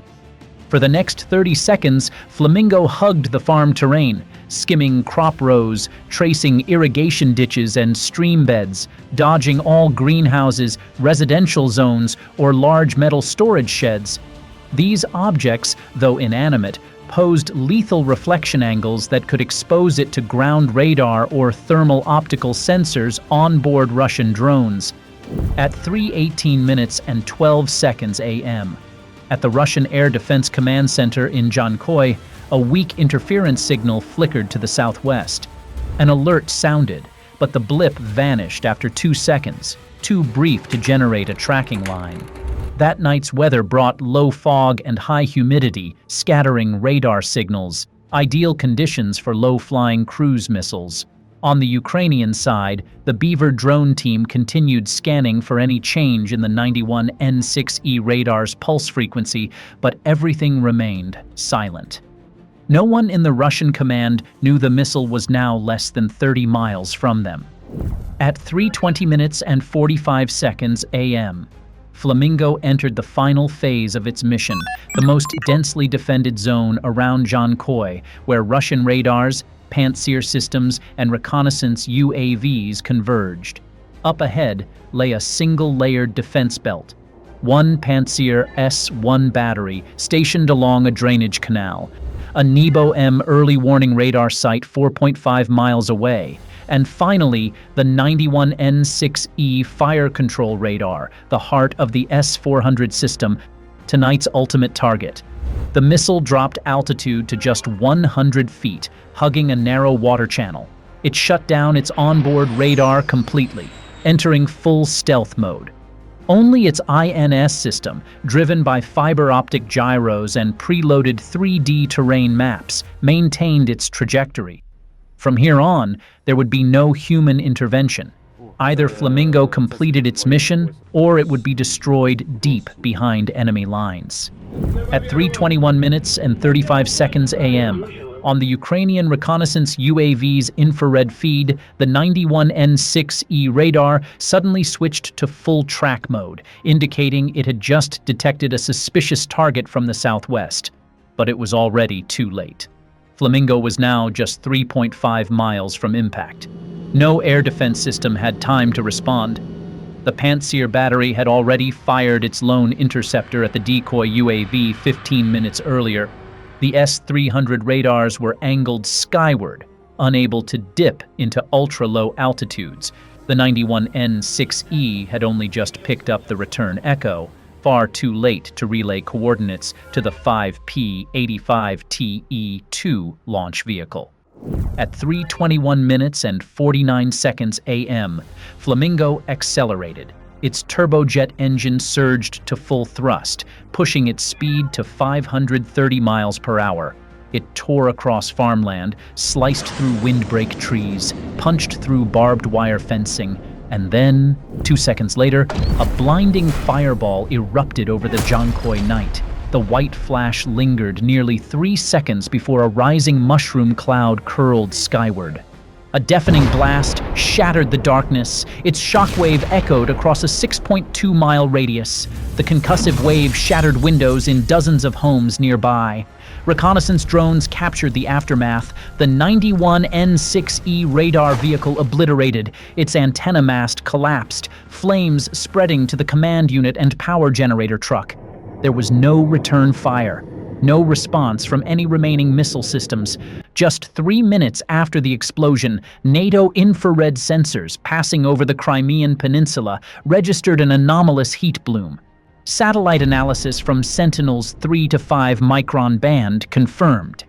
Thermal spike reached 1,100 degrees Celsius, 2,012 degrees Fahrenheit, lasting over 14 minutes. Burn radius extended 75 feet, with 2 hotspots flaring above 20 feet high, consistent with diesel fuel and microelectronic combustion. No counter-battery or interceptor launches were observed. To Western defense analysts, there was only one conclusion. Russia's 91N6E radar had been eliminated completely. Estimated at $110 million, this radar was the crown jewel of the $500 million S-400 Triumph battery deployed to protect Crimea since 2017. The 91N6E was not just the eye of the S-400. It coordinated tracking and target data for Pantsir S-1, S-300 PMU-2, Buk M2, and the Central Crimea Electronic Warfare Network. With this radar neutralized, central Crimea, from Perekop to Krasnovar-Diiska, was plunged into a temporary radar blind zone stretching 93 miles north to south. Key targets such as Jankoi Air Base, home to Ka-52 attack helicopters, Kalinivka Fuel Depot, Iskander-M artillery staging areas, temporarily lost their long-range warning coverage, giving Ukrainian UAV, ATACMS, or HRIM 2 strikes a significantly higher penetration chance for the next 48 to 72 hours. In the first 12 hours after the strike, Russia's Ministry of Defense issued no official statement. However, semi-official telegram channels like Rybar, 2 Majors, and Vonkor Kotenok began posting alerts about unusual activity in the Jankoi region. Local residents reported a massive explosion in the night and said several military vehicles were being blocked from approaching the area. Operation Flamingo was a case study in modern asymmetric warfare. a scenario where a nation with inferior air power can still rupture the world's most advanced air defense grid using a compact reconnaissance drone, approximately $15,000, a decoy UAV, costing under $10,000, a domestically built cruise missile modified from KH-55 technology, estimated at under $300,000. The entire operation took less than 30 minutes, incurred no personnel losses, required no deep airspace penetration, and did not trigger any Russian air defense system. From this moment on, every S-400 radar site must face one question. Is there another Flamingo watching us, just 11 minutes away? 11:42 a.m., September 1st, 2025. A group of Russian soldiers stepped into a decaying building on the outskirts of Kherson. From the outside, it looked like nothing more than an abandoned shell, cracked plaster, sagging roof tiles. But inside that facade was a covert command post, a critical node in Russia's UAV network on the western bank of the Dnipro.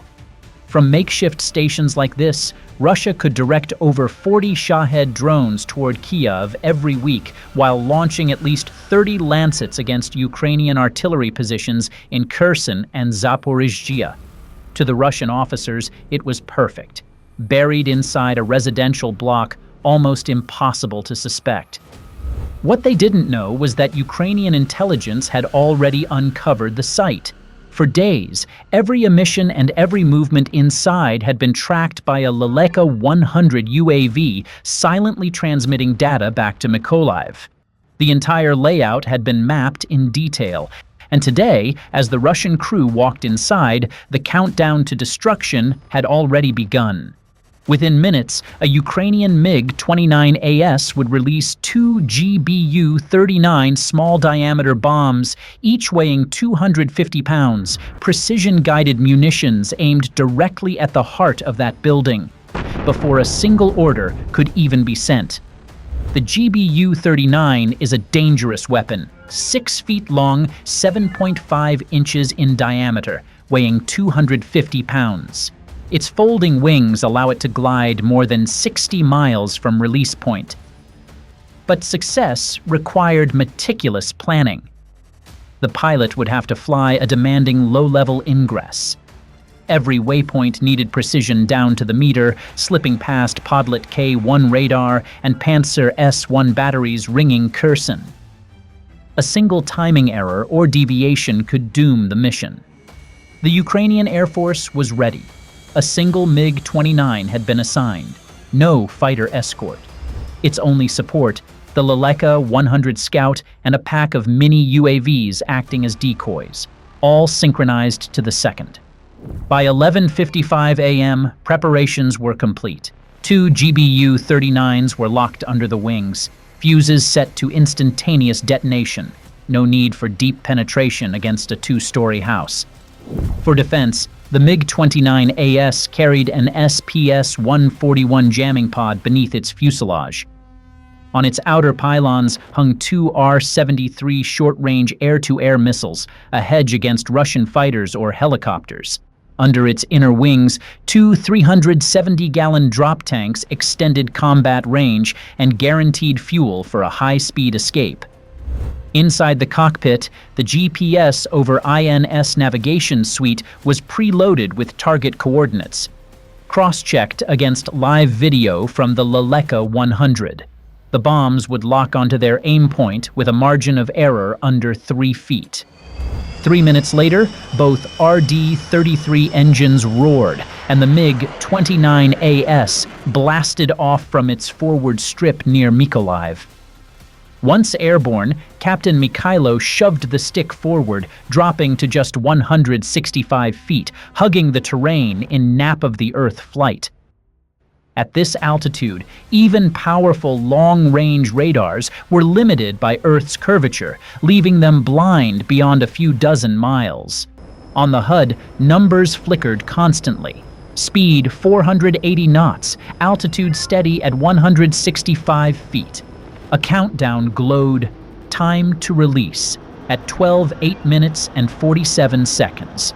Meanwhile, from a base along the Dnipro, a swarm of Punisher UAVs lifted off. Above Kherson, the Leleka 100 kept circling silently, its camera fixed on the target house. Each second, the feed streamed back to Mykolaiv, cross-verified with the bomb guidance under the MiG-29's wings. 12:06 p.m. The strike package was in motion. On Ukraine's command screens, the display split into two panes. One showed UAV video of the building, the other tracked the MiG-29 closing in.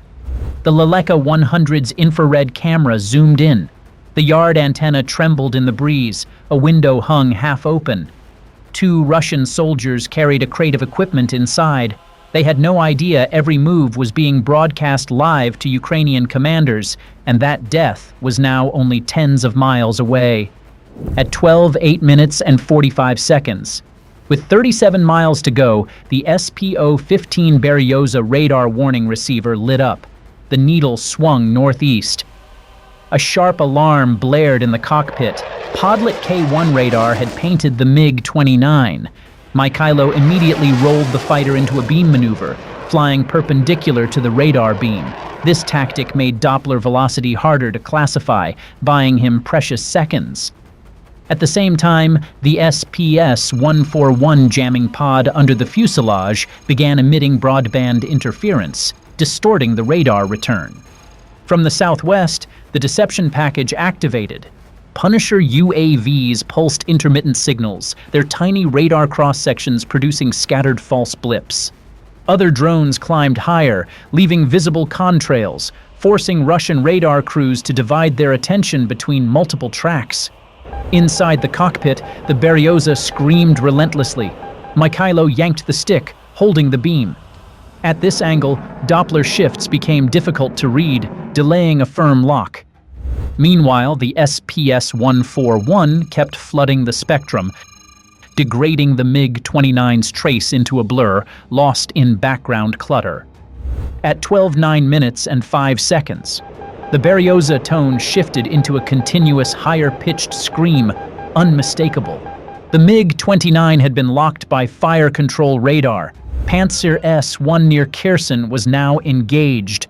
A surface-to-air missile launched, ripping upward in a trail of white smoke. Mikhailo had seconds to react. He pulled the stick lightly, bleeding speed down to 450 knots, while stabbing the flare button and deploying the ALE 50-towed decoy. The Panzer missile hunted the MiG's engine heat, but when it met the flare's infrared bloom, its seeker was deceived. The missile veered off, detonating in the distance. A gray cloud hung in the sky. In the cockpit, the Beryoza fell back to a lower alert. Russia's first intercept had failed. Mikhailo gripped the stick tighter. He knew the decisive moment was next, the pop-up maneuver to release the bombs. At 12:09 and 40 seconds, with only 17 miles left, he hauled back hard. The MiG-29 pitched up at 35 to 40 degrees, climbing to 6,500 feet within seconds. This pop-up was essential. The higher and faster the release, the farther the GBU-39s would glide, the more stable their trajectory, the deadlier their precision. On the HUD, red letters flashed. Release point, in range. The mission computer locked the target coordinates, syncing GPS and INS. On the weapons panel, Mikhailo's hands moved fast. Mode, precise coordinate. Fuse, instant impact. Release, single. He glanced at the HUD. Target coordinates glowed clear. Estimated error, plus or minus 2 feet. Almost perfect. Mikhailo gripped the stick firmly, thumb resting on the release button. One deep inhale, then 3 seconds later, both GBU-39s dropped in sequence from their pylons. As they separated, diamond-shaped folding fins snapped open, transforming them into aerodynamic gliders. Their INS GPS guidance held them steady, with target data from the Leleka already on board, ensuring a CEP of less than or equal to 3 feet. The MiG-29 pushed down, diving back to 165 feet, racing low to escape Russian radar and missile coverage. The jet's role was done. From here, everything depended on the bombs. The GBU-39s glided at nearly Mach 0.9, descending toward the outskirts of Kherson. Their target, the exact coordinates of a two-story house, Russia's improvised UAV command post. Unlike unguided gravity bombs, the GBU-39 could fly. Its INS kept trajectory even under GPS jamming. The diamond wings constantly trimmed against gusts, adjusting by a few degrees. Every millisecond, its processor recalculated speed, angle, altitude, pressure, keeping deviation within 1 meter. At 12:10 minutes and 12 seconds, at less than 1 mile from the target, the Leleka 100 zoomed in. The bomb dove at a 40-degree angle, closing in at nearly Mach 0.9. The two-story house filled the frame. Inside, Russian operators hunched over laptops, preparing UAV launch orders. They had no idea death was less than 10 seconds away. 2 seconds later, the GBU-39s switched to terminal guidance mode. A blinding flash tore across the image. A thunderous explosion followed. One bomb punched through the wall, its instantaneous fuse detonating on impact. The building erupted. Fire and smoke shot skyward in a column hundreds of feet high. The shockwave rattled the Leleka's camera, shaking its feed violently. Seconds later, the structure was gone, flattened into rubble. The antenna lay twisted. Laptops and crates were hurled dozens of yards away. Around 20 Russian personnel, UAV controllers, technicians, officers, were wiped out instantly. None survived. At 12:12, the Leleka banked overhead, transmitting confirmation. Hit confirmed. Target destroyed. On the command map, a red X marked the coordinates. The consequences came immediately. At least 3 Russian UAV strikes were cancelled on the spot. Artillery fire went blind without drones for spotting. One battery exposed itself and was destroyed by HIMARS. Russian special forces lost their eyes in the sky. Ambushes and raids were delayed or aborted. Logistics convoys halted. Without UAV cover, they were forced to wait until nightfall, disrupting supply lines to the front. One single strike had triggered a chain reaction, crippled firepower, disrupted logistics, paralyzed reconnaissance. For Ukraine, the effect was immediate. Supply convoys moved safer.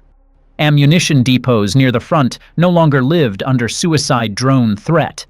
Artillery could maneuver and fire without constant fear of detection. News of the raid spread rapidly. On Russian telegram channels, UAV footage of a MiG-29 dropping GBU-39s in broad daylight and hitting with pinpoint accuracy went viral. This was more than the destruction of a command post. It was the planting of fear inside Russia's ranks. Russian soldiers now understood any house they entered, no matter the camouflage, no matter the neighborhood, could already be pinned by a Ukrainian UAV. One signal, one GBU-39, enough to turn shelter into rubble. In response, Russian command in Kherson issued urgent directives. UAV control posts must not remain fixed for longer than 30 minutes. Antennas must be camouflaged with netting or placed underground. Control crews must split and move constantly, never clustering in one building. But these measures carried their own price. Constant moves disrupted signals. Camouflaged antennas weakened transmissions. Splitting crews made coordination harder. At 12:20, the MiG-29 touched down safely on its forward strip. The entire mission lasted just 21 minutes, from takeoff to landing. One command post erased, one UAV team annihilated, an entire drone network paralyzed. In the Ukrainian command room, there was no need for speeches. Just a single short line in the report: 2 GBU-39s, 1 target, complete success. The Kherson airstrike was not a massive battle. No hundreds of missiles, no tank columns, no artillery storms lighting up the sky, just a solitary sortie. And yet, In that smallness lay the essence of modern war. Sometimes one precise and unexpected strike is enough to shift the balance. At exactly 1 a.m. local time, on September 13th, 2025, at Primorsk Oil Port, the largest energy export gateway for Moscow on the Baltic Sea, two giant tankers, Kusto and Kai Yun, were entering the final stage of their fueling operation. Under the glare of industrial lights, hundreds of thousands of liters of crude oil surged through enormous steel pipelines, pumped straight into the cargo holds. Each ship had a capacity of more than 120,000 short tons, the equivalent of millions of barrels, and a single load like that was enough to sustain Russia's strategic export flow for days.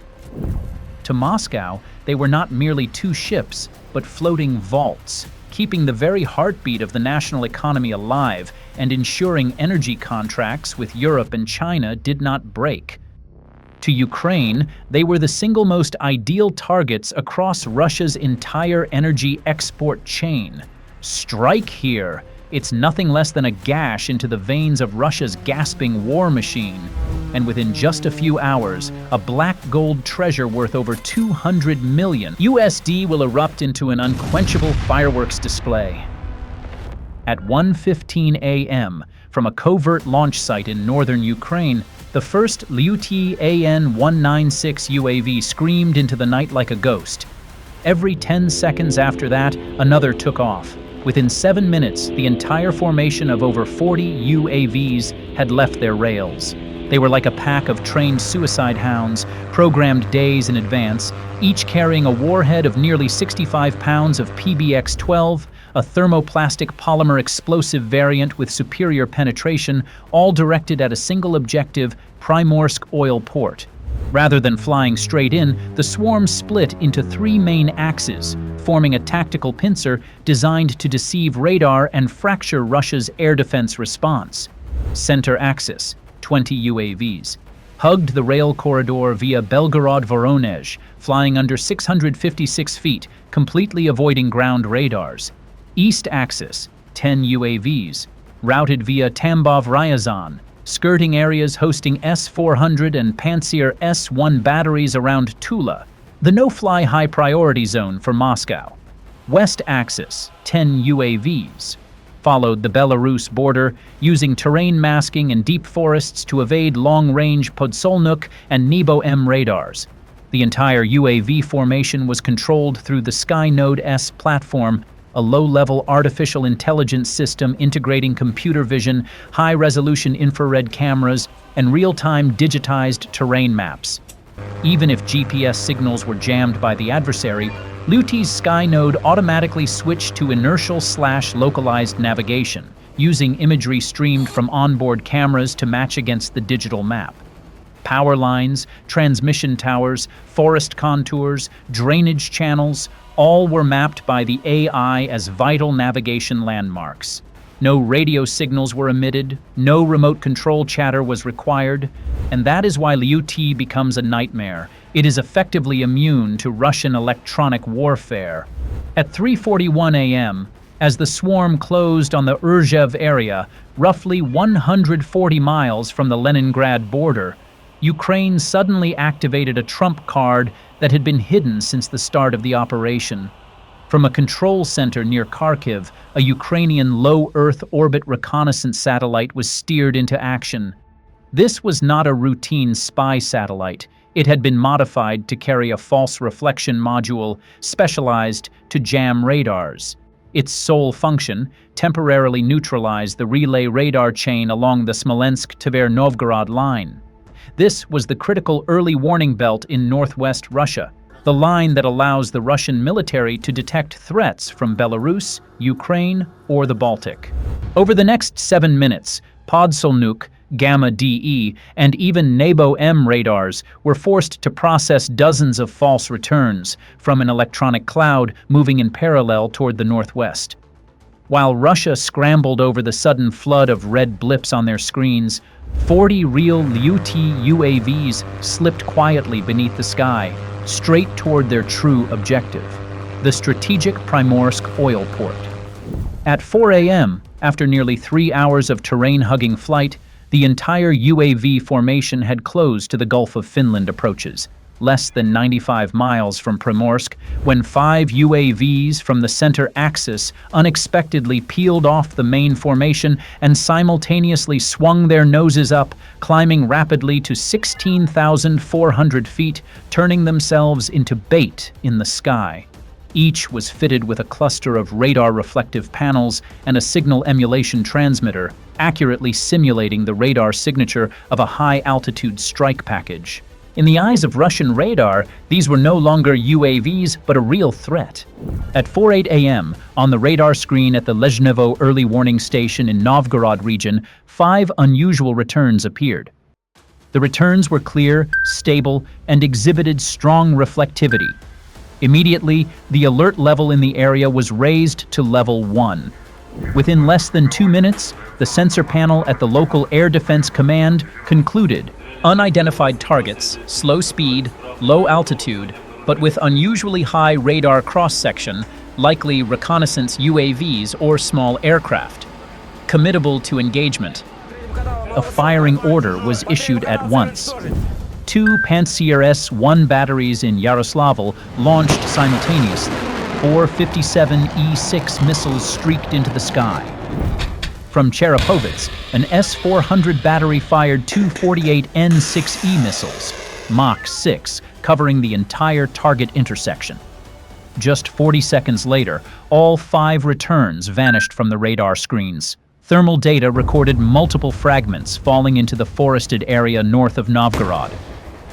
From the command post, the announcement confirmed 5 high-altitude intruding targets neutralized, no ongoing threat. But the Russian officers did not know that they had just shot down 5 sacrificial decoy UAVs, pre-programmed by Ukraine to be expended at this moment. The remaining 35 Liu-T UAVs skimmed close to the ground. Each was spaced 650 to 980 feet apart, maintained an altitude below 330 feet, emitted no signals, and returned no radar echoes, the entire operation relying on terrain mapping and inertial navigation. At 4:17 a.m., the central UAV formation crossed Lake Ilmen and pushed into the corridor between Novgorod and Leningrad. On Russian ground-based radar screens, everything remained utterly silent. No alerts were triggered. Beneath that veneer of calm, a nightmare was quietly closing in.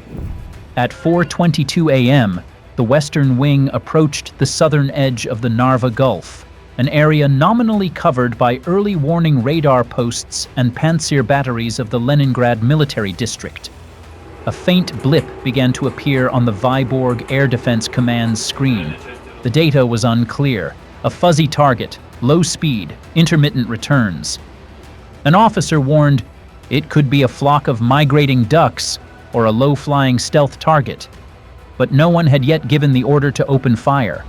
The engagement order was being delayed. Nobody wanted to press the button first for something that might be a radar illusion.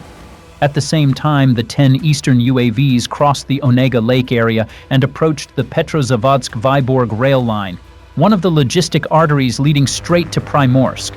The lead UAVs used a real-time terrain synchronization algorithm, constantly matching sensor data to a 3D map to slip through GPS dead zones that Russian electronic warfare teams had erected along the route. Infrared cameras picked up glints from radar towers, and the AI instantly adjusted course, avoiding each watch point as if it had flown the line hundreds of times before. At 4:27 a.m., when the first UAVs were less than 25 miles from Primorsk, Russian ground radar began to register real contacts. Numerous small targets hugging the surface, moving at moderate speed, converging from 3 different directions. At the Air Defense Command near Vyborg, the duty lieutenant colonel finally ordered, "Situation level 2. Activate Pantsir S-1. Expand monitoring sector to the southeast and the coastline." But it was already too late. By the time the Pantsir radars swept the southeast sector, the 3 UAV formations, center, east, and west, were simultaneously closing in from all directions. This was no longer a single strike, it was a timed encirclement down to the second. Within 45 seconds, Baltic air defense controllers confirmed the worst. The entire UAV formation was heading straight for the Primorsk port, Russia's second-largest oil export hub. 6 Pantsir S-1 batteries were immediately ordered to fire. From the coastal woodline, the launch tubes rose like angry serpents and then simultaneously spat 57 E-6 missiles, roaring through the night sky. In the skies, the remaining 35 UAVs split into 3 prongs. Each kept an altitude under 200 feet, weaving between container yards, coastal rail lines, and petrochemical complexes. All were coordinated under the principle of the swarm, each UAV an independent entity, yet also part of the whole, constantly sharing flight data, adjusting its bank angles to match the leader ahead, and evading threats through Skynode's synchronized algorithms. By this moment, Russia's last defensive layer began to respond. Operators on a Pantsir S-1 battery shouted as the 1 RS-2E radar finally locked multiple targets. In less than 90 seconds, 25 UAVs were destroyed, half shredded by 30mm autocannons as they closed under 656 feet, the rest intercepted by 57 E-6 missiles at close range. But the final 10 UAVs were unlike any that had come before. They were the Alpha Wolves, each assigned independent targets, unique flight algorithms, and carrying heavy payloads reserved for killing blows. Now they simultaneously activated their terminal attack mode. Primorsk oil port had only minutes left to survive. At 4:44 a.m., the last 10 Lyuty UAVs dropped below 165 feet, skimming the sea surface to hide within clutter reflections as their Skynode's navigation suite autonomously redistributed their final attack routes based on preloaded target data. They did not strike the same point. They divided the critical nodes of Primorsk's entire operating chain. The first 2 dove straight at the port's operations center, which controlled all loading schedules, fueling processes, and satellite routing. Instead of a perpendicular run, one pulled a sharp climb from the left, then plunged nose first into a second-floor window, identified as housing the main server cluster. The blast all but severed Primorsk's brain. As flames burst from the upper floor, 2 other UAVs simultaneously struck the tanker Kusto moored at the southern pier. The first slammed into the engine room, wiping out the power station and halting the oil pumps mid-flow. The second came from starboard, ramming the main intake pipe, triggering a secondary explosion. Unfinished crude spilled across the pier, igniting in less than 6 seconds. At 4:45 minutes and 12 seconds, 2 more UAVs locked onto the tanker Kai Yun, an Aframax-class vessel like Kusto, preparing to connect its intake line for the final transfer. The first tore into the intake valve control room, the second into the forward operations cabin. A fire column nearly 100 feet high roared from the deck, a death torch against the Baltic night. As flames spread along the quay, 3 more UAVs swung toward pump station number 2, the hub regulating more than 35% of Primorsk's total export throughput. The first destroyed the main pressure compression array, the second punched through the roof into the flow control regulator, and the third tore into the input signal receiver.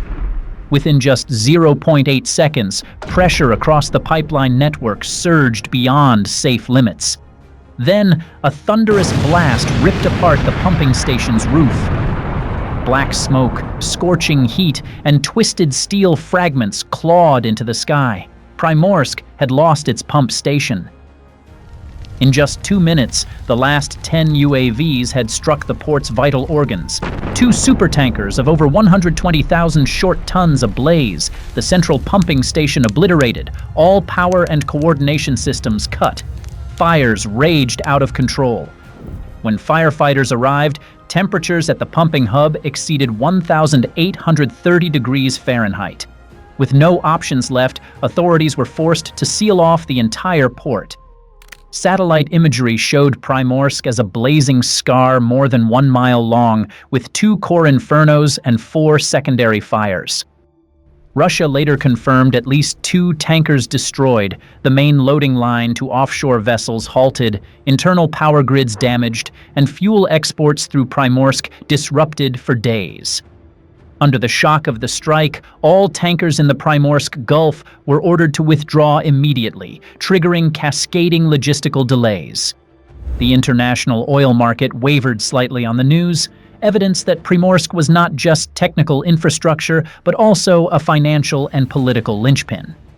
On the morning of September 17th, Russia's Ministry of Defense officially admitted that Northwest air defenses had intercepted a long-range UAV attack near Primorsk, while insisting that most targets were neutralized.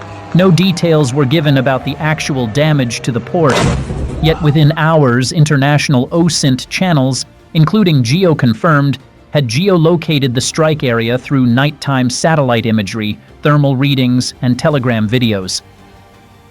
Western analysts concluded this attack marked a breakthrough in both range and precision for Ukraine's UAV force. This was no random tactic. It was a textbook execution of modern drone warfare.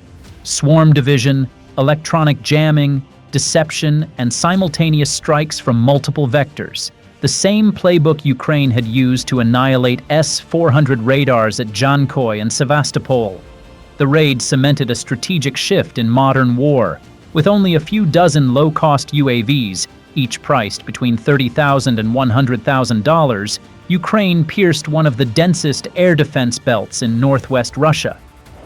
Meanwhile, Russia expended surface-to-air missiles worth hundreds of thousands of dollars apiece, deploying wide forces, and still failed to stop the main blow. The failure at Primorsk showed that even the most heavily guarded civilian infrastructure is not immune to UAVs when an adversary fuses AI, swarm logic, and tactical precision. Above all, it sent a message to the world: if Primorsk can be hit, nowhere else is safe. At exactly 3:10 a.m., 21st September 2025, a Ukrainian Bayraktar TB2 reconnaissance drone had locked onto a distinct, deep origin signal inside enemy territory. A dual heat signature appeared, clear and sharp. The AI targeting suite auto-flagged it. 2 Russian Mi-8 Amtesh helicopters, each valued at roughly $16 million, had just touched down at an airbase on the Crimean Peninsula. In the underground UAV operations room in Zaporizhzhia, the sensor crew went nearly silent. Tension climbed. "Opportunity!" someone breathed. One precise strike, and it would not be just 2 helicopters. The entire local supply chain would be crippled. Both Mi-8s had completed a flight of nearly 2 hours, carrying over 60 troops and their kit away from the front. On touchdown, they were driven straight into the technical area for routine maintenance and refueling. On the ramp, the mood was relaxed. Officers sloughed off flight suits and gloves, laughed aloud, poured a few plastic cups of vodka, and toasted a flawless sortie. They did not know that the flight they treated as routine was the breadcrumb that would give Ukraine the base's exact coordinates. Like the sugar cube and the ant game, Ukraine needed 1 sugar cube to lure the ant home, then burn the whole nest. At 3:20 a.m., minutes after the 2 Mi-8s landed, screens at the Gur Command Center in Zaporizhzhia began to flash. Commercial infrared satellite imagery had captured the heat signature on the ramp where aircraft engines were still glowing hot. A Bayraktar TB2, reconnaissance UAV patrolling outside the corridor, was retasked immediately. It descended to 1,650 feet, skimmed the terrain, and slipped into the blind sector that Nebo U and Podlet K1 could not cover. Its composite airframe made its radar return resemble a small bird. It was nearly invisible on the enemy's scopes. Its electro-optical and infrared sensors traced the residual engine heat from the Mi-8s. Video relayed to the UAV command in Zaporizhzhia showed the truth. This was no temporary parking strip. At least 2 Mi-8s were staged for redeployment. 2 B-12 served maritime reconnaissance. Behind them sat a cluster of Nebo U antennas capable of detecting low observable aircraft and tracking hundreds of targets at once. Human intelligence reported hundreds of tons of fuel and ammunition in the hangars and storage yards, enough to sustain continuous air operations, prolong pressure on Ukraine's defenses, and keep lines of supply open. If the base were neutralized, the enemy would lose a critical node. A strategic blind spot would open. Early warning capability would be degraded. The logistics chain would fracture. Air defense effectiveness would fall, and pathways would open for follow-on Ukrainian strikes. The Ghost Special Task Unit moved at once. They escalated from surveillance to a three-layered strike plan. A UAV formation that had been covertly deployed for nearly 2 hours received the order to change course and enter the final corridor. At 3:25 a.m., the formation was now less than 25 miles from the target. Leading were two UJ-22 airborne decoy UAVs flying at 985 feet with a cruise speed of about 100 miles per hour. They were unarmed. Their sole job was to emit strong signals and jam the 2.4 gigahertz and 5.8 gigahertz bands. With carbon fiber skins and larger than normal airframes, they did not hide from the enemy radar. They were built to be the first targets. Exactly 656 feet behind them, three Liuti AN-196 attack UAVs followed as the main strike. They flew lower at approximately 490 feet, maintaining cruise speeds of 112 to 124 miles per hour. Each carried a 165-pound shaped charge warhead. The formation flew in an arrow formation. They emitted no signals. All guidance ran on an internal navigation suite, fully GPS independent. The objective was the military airbase in Crimea. Coordinates had been confirmed less than 5 minutes earlier. From launch, the formation sent no control traffic on open bands. Every move matched the rehearsal script to the second. At 3:27 a.m., the two UJ-22 decoys penetrated the first air defense recognition zone. A Podlet K-1 station more than 12.5 miles from the airfield began to pick up anomalous contacts in the mid-altitude layer. Warning indicators started flashing. Radar operators increased scan frequency. The Nebo-U switched to active mode. High-frequency cones began sweeping in widening arcs. The UJ-22 signatures sharpened. On the Podlet K-1 control display, two unknown targets appeared repeatedly at 900 to 1,000 feet altitude, about 11.5 miles from the airfield, closing fast. Unknown response code. The alert station's initial assessment, a loitering or reconnaissance kamikaze UAV preparing to strike. The local air defense commander ordered Condition 1 immediately. The Nebo-U turned hard and switched to high-rate scanning. A Pantsir S-1 battery on the airfield's eastern perimeter went live. Two 57 E6 rounds were launched at once. It took 14 seconds to intercept. Two flashes lit the sky. Fireballs bloomed. UAV wreckage hit open ground less than 1,650 feet from the airfield fence. A duty officer in the command cabin reported, "Clear, both neutralized." Air defenses dropped to temporary alert level. Podlet reverted to routine patrol mode. Nebo-U kept sweeping but throttled back scan frequency on the southeast axis. None of them knew the real phase of the operation had only just begun. At 3:30 minutes and 42 seconds a.m., as the Nebo-U swung its beam northwest, the three Liuti AN-196s pressed deeper toward the base. The lead aircraft made a shallow 10-degree break off the original axis. The two wing elements held formation and cut altitude below 330 feet, skimming the low tree line on the base's southern edge. All three slipped into the gap that had opened between radar sweeps, while the air defense units recalibrated after the first volley.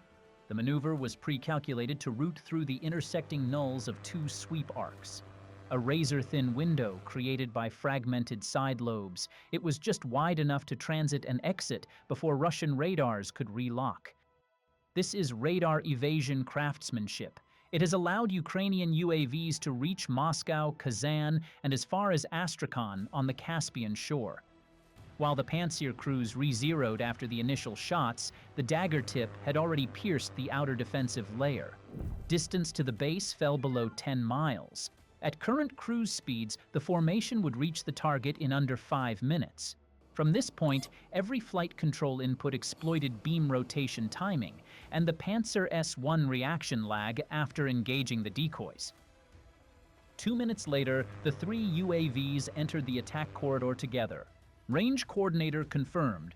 Liuchi units have entered the attack corridor. Lock heading, Crimea base, Mi-8 cluster, B-12s, Nebo-U. Infrared on the control screens showed it clearly. 2 Mi-8s parked exposed, 2 B-12s at the hangar edge, the radar cluster uncamouflaged. The airfield had not yet grasped the true threat. It was at their feet, ground-hugging, and locking 3 lethal nodes. At 3:33 minutes and 45 seconds a.m., Nebo-U registered a faint return at ultra-low altitude. A dim heat band appeared on the screen edge. The sector coordinator warned, "Low-level contact, accelerating." Alert level 2 triggered too late. Inside the control center, Ukrainian engineers armed the final dive mode. Automatic terminal dives locked to the pre-designated aim points. All 3 Liuti accelerated into terminal run. Their final sprint reached 145 to 155 miles per hour. With fuselage length about 5 feet and wingspan 7 feet, and a carbon composite frame to cut weight and radar cross-section, these UAVs are optimized for surprise strikes, where a single hit can trigger cascading destruction. 30 seconds later, Liuti-1 began a pull-up to 600 feet. Target, the Mi-8 cluster on the west ramp, still exposed. Liuti-2 peeled off the formation, banked 15 degrees left, and locked on the Nebo-U antenna. Thermal data showed the 45-foot antenna array rotating slowly with no intercept vector declared. Liuti-3 held course and locked on the 2 B-12s parked side by side at the east ramp near maintenance and refueling trucks. Behind those objective nodes lay an expeditionary fuel dump with over 1,100,000 pounds of aviation fuel and distributed ammunition caches laid out for dispersed operations. Countdown: 10, 9, 8, 7, 6, 5, 4, 3, 2, 1, boom, the blast. The clock read 3:35 minutes and 23 seconds a.m. Liuti-1 approached on a 26-degree angle and slammed into the Mi-8 Amch's engine bay while the helicopter was under maintenance. The impact flashed white, then detonated into a fireball over 330 feet high that lit the entire base instantly. The shaped charge blast and the Mi-8's secondary explosion cooked the surrounding fuel drums. Peak overpressure exceeded 50 pounds per square inch. The blast propagated into Mi-8 number 2, parked 15 feet away. Both Mi-8s were shredded, fuselage sections ripped apart. Rotor blades flew more than 230 feet, landing on an adjacent hangar roof. A refuel truck was hurled away. Fires spread violently. 0.8 seconds later, Liuti-3 struck the right-hand B-12. The B-12's airframe tore open. Debris punctured the auxiliary fuel bunker. The second B-12 ignited in the ensuing chain explosion. Flames leapt from wing to fuselage and into the maintenance bay. At 3:35 minutes and 27 a.m., Liuti-2, with surgical precision, drove straight into the Nebo-U main antenna array. A dry, violent detonation ripped the night apart. Russia's eye was neutralized. The radar collapsed into a burning heap of twisted metal. The concussion echoed across a radius greater than 12.5 miles. Locals later said they thought an earthquake struck. Warehouse windows inside 1,970 feet shattered. The ramp became a torch. The covert airbase turned into an inferno. Commercial IR satellites showed a thermal bloom over 1,320 feet at the Crimea command site.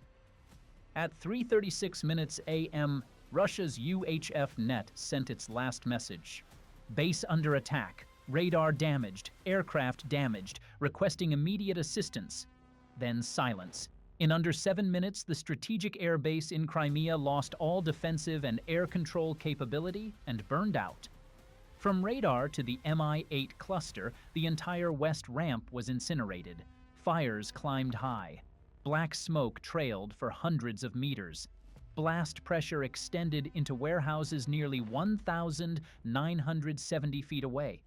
Within 2 minutes of the impacts, at least 7 secondary detonations occurred: fuel burns and pool fires, serial detonations in B-12 munitions bunkers, a backup command vehicle destroyed by blast overpressure. At 4:15 a.m., commercial IR satellites logged a high-intensity hotspot in West Crimea with a luminous area exceeding 350 square meters. Telegram clips from Jankoy residents circulated showing large night fires, hot metal fragments raining on roofs, and military police sealing the scene. Maxar imagery on the morning of 21st September showed the damage plainly. 3 Mi-8s charred to frames. 1 B-12 mangled beyond recognition. Nebo-U radar collapsed, its antenna broken and inert. Ramp blackened across more than 984 feet. Debris, scorch marks, and smoke plumes visible from orbit. Estimated damage exceeded $180 million. The base lost 100% of its helicopter lift, its primary early warning radar, expeditionary fuel stocks, and ammunition. Logistical operations halted. Strategic effect for Ukraine, decisive. This base was not a generic staging strip. It was one of the few remaining expeditionary airfields in central Crimea. Russia used it to redeploy attack helicopters, operate B-12 maritime patrols, and run resupply flights to forward hubs in Kherson and Jankoy, critical nodes in the operational logistics chain. With the base neutralized, Moscow must rework southern logistics. Cargo flights will reroute further away. Transit times increase. Detectability rises. Jankoy's air defense radar no longer has compensating coverage, creating a 90-kilometer blind sector to the west that Ukraine can exploit in follow-on operations. Ukraine forced Russian defenses to move, disperse, and reveal gaps. Each such response creates new targeting options for GUR and Ukraine's UAV forces. Moscow's Ministry of Defense remained silent for hours. Telegram channels posted vague lines. A technical fire occurred in Crimea, cause under investigation. OSINT analysts quickly verified coordinates with thermal imagery. The struck area was exposed in before and after mosaics. The once hidden base coordinates were now fully revealed. Operation Ghost was not merely a UAV strike, it was a preemptive, punitive blow that shattered a key defensive node in Crimea.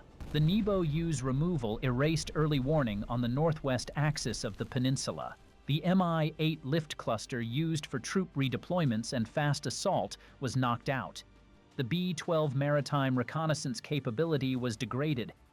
Fuel and ammunition caches were destroyed, grounding Jankoy air activity for 48 hours. Immediately after the strike, Russia was forced to seal off the base perimeter, deploy additional Podlet K-1 air defense assets, suspend all low-level flight operations in the area. With 3 low-flying UAVs, Ukraine turned an invulnerable base into rubble. The message was clear: in modern war, timing and tactics can outweigh expensive kit. Exactly 2:20 a.m., September 14th, 2025. In the Stroganovo area, Leningrad Oblast. An operative from the Shchit 91 combat group, disguised in a maintenance uniform, successfully infiltrated the junction between Stroganovo and Mashinskaya. He planted a directional explosive device onto the rail fasteners. The entire action was swift, precise, and left no trace. From a hidden command post 75 miles away, a Ukrainian reconnaissance team monitored the entire scene via thermal imagery streamed through a fiber-optic UAV link. The signal traveled through a glass core thinner than a human hair, delivering high-resolution visuals without generating any detectable electromagnetic emissions.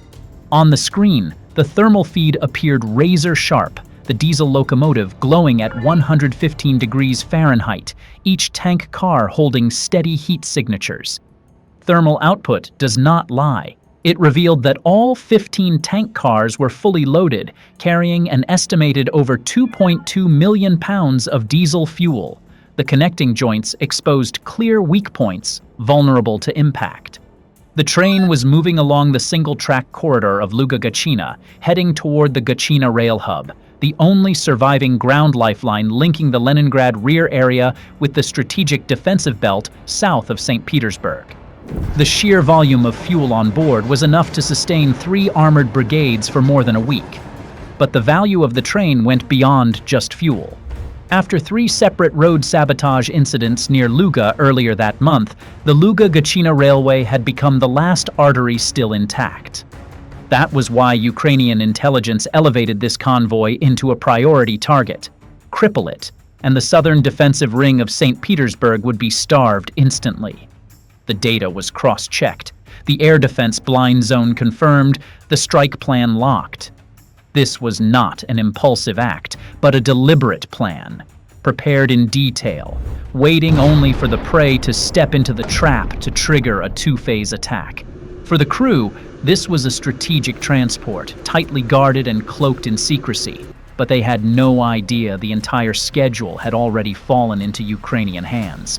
Every movement of the train had been reconstructed, pieced together from local informant networks using encrypted phones combined with GSM leakage from a logistics relay station. SIGINT technicians processed the packets, cross-referenced them with commercial satellite imagery, and built a complete timetable. Departure times, average cruising speed, crew changeover points, even the brief halts at secondary checkpoints, all digitized and overlaid onto a tactical map.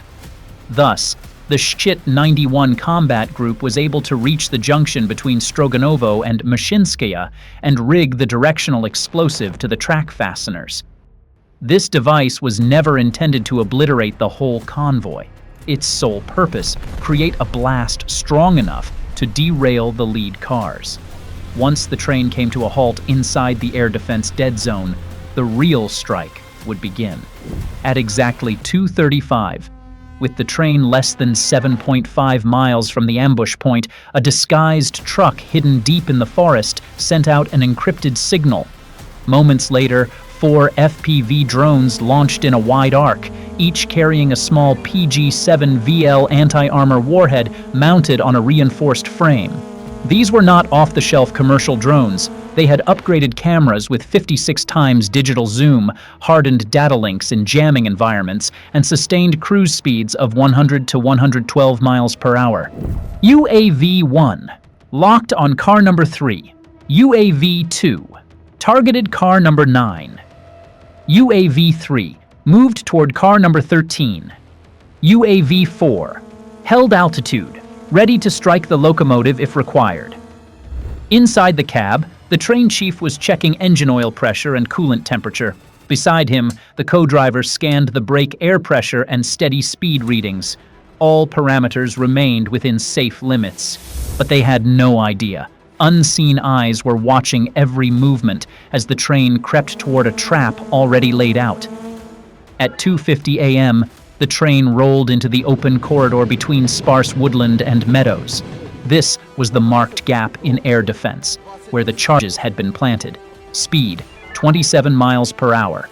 Recon drone feed confirmed. No radar returns, no active jamming, no battlefield coordination signals from any supporting units within 15 miles. In the command center, the screen flashed status. Status, tactically isolated. At the same moment, the message, "Fire conditions confirmed," was relayed from the UAV station to the ground assault team.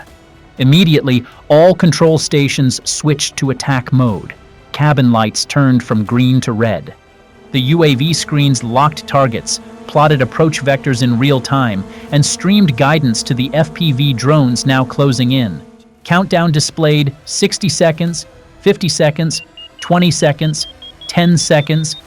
At exactly 2:51 minutes and 44 seconds a.m., car number 3 rolled over the prepared section of rail. A pressure sensor under tie number 9 registered an overload. 0.4 seconds later, the closed circuit engaged. A string of small charges detonated sequentially along the fasteners and sleepers. The blast was not massive, but sufficient to shear the joints, bend the rails, and pry the wooden ties loose from the ballast. Nearly 985 feet of track instantly lost stability. Cars 4, 5, 6, through 11 slid off alignment. Some wheels skidded into the ballast bed. The entire train lurched, shuddered, and twisted under momentum. The speedometer needle plunged. Tremors rippled along all 15 cars. Inside the cab, the train chief barely had time to yank the emergency brake. The co-driver hit the alarm. Compressed air hissed as brakes vented across the train length. Nearly 2 million pounds of steel shrieked across the tracks. At 2:51 minutes and 50 seconds a.m., the convoy derailed completely. Car number 4 tilted left. Car number 6 jumped axle, dragging the following cars into diagonal collapse. Couplers twisted, steel shells slammed together, fuel hatches burst open. Part of the locomotive listed sideways. Mid-cars skewed nearly 40 degrees off the main axis. Some rear cars vaulted off the ballast, stacking atop one another like hollow shells. Nothing remained in its original shape. The train lay overturned, exposed among shattered track and scattered rock. A few small fires smoldered. Fuel trickled into thin streaks under the tanks.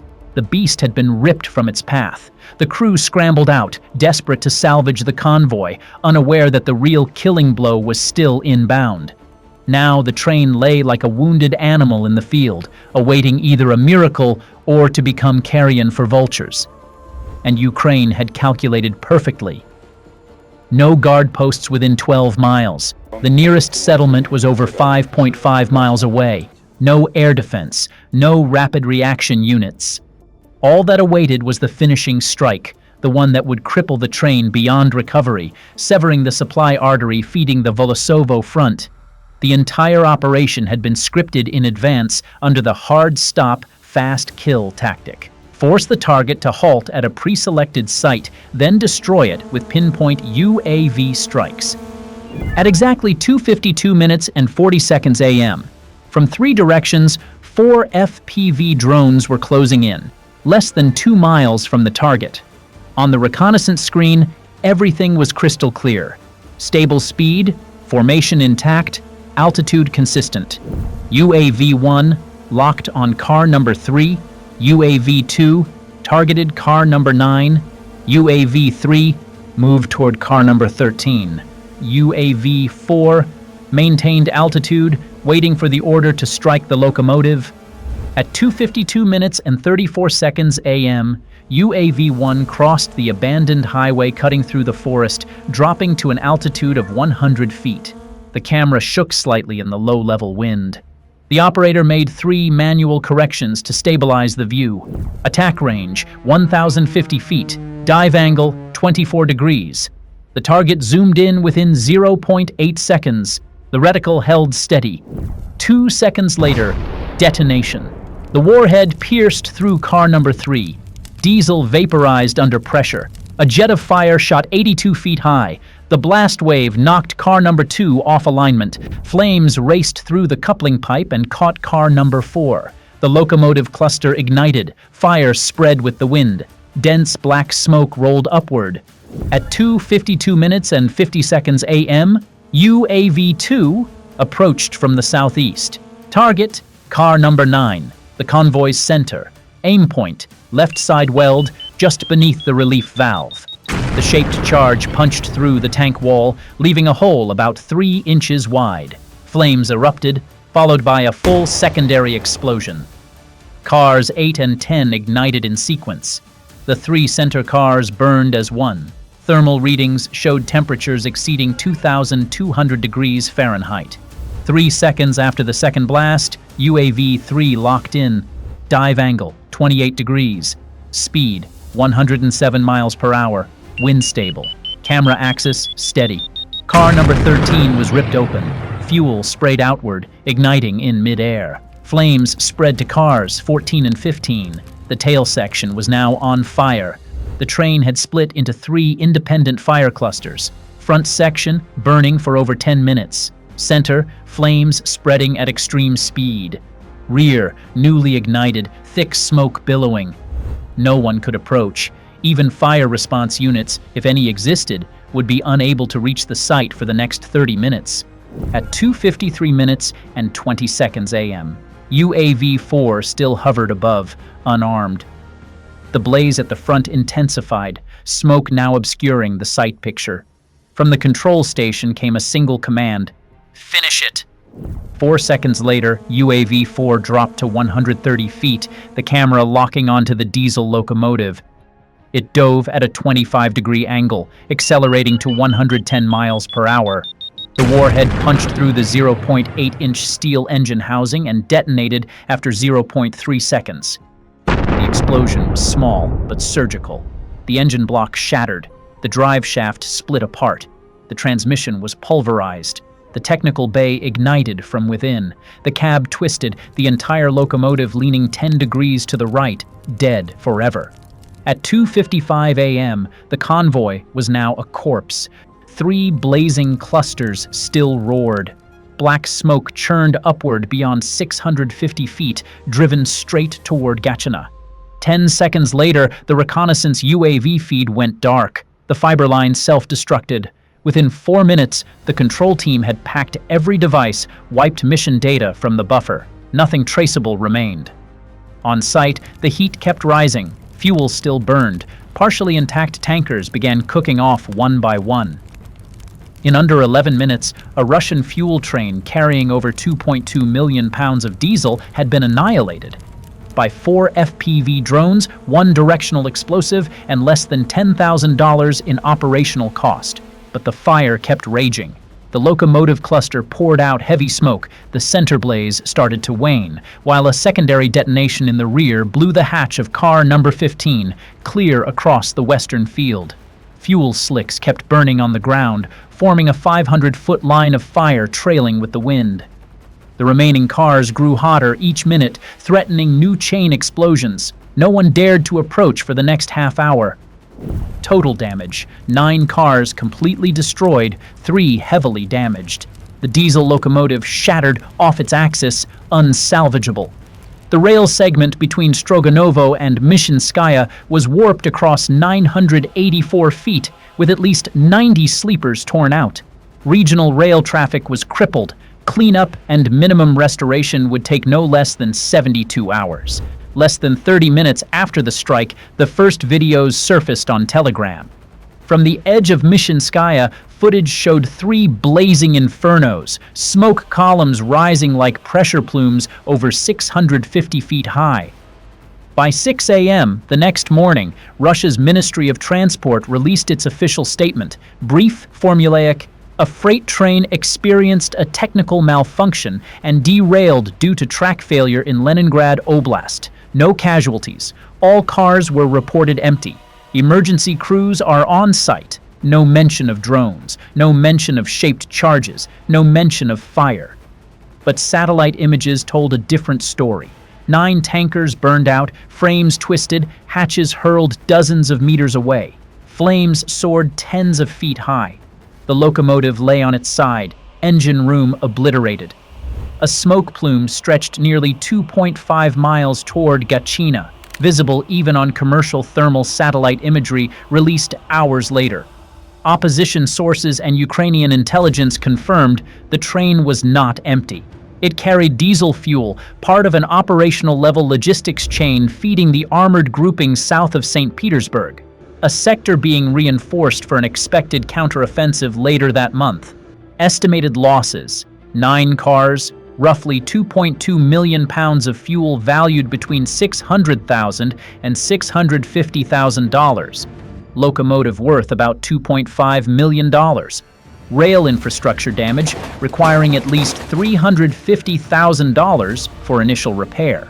Total material loss exceeded $3.5 million. Meanwhile, Ukraine's total expenditure under $10,000, 4 FPV drones, 1 fiber optic reconnaissance UAV, and a pre-planted directional charge. The southern Leningrad supply line was severed for 3 days. At least 2 armored brigades had to reroute through the secondary line via Luga, longer, narrower, more exposed to ambush. Subsequent convoys were forced to split, add escorts, and divert air defense assets, stretching Russia's defensive grid thin across the entire corridor. It wasn't just fuel that was lost, it was rhythm. The heartbeat of Russian logistics faltered. Across Western military forums, comments appeared within hours. 4 FPV drones and 1 mine. They burned an entire supply route.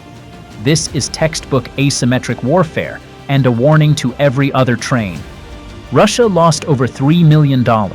Ukraine spent 1 night and 4 cheap drones. By nearly 8 a.m., the fires were still not fully extinguished. The locomotives smoldered. Core temperatures remained above 750 degrees Fahrenheit. Half-burned tankers lay twisted like carcasses across the open field. Black smoke still rose, and it wasn't just diesel burning.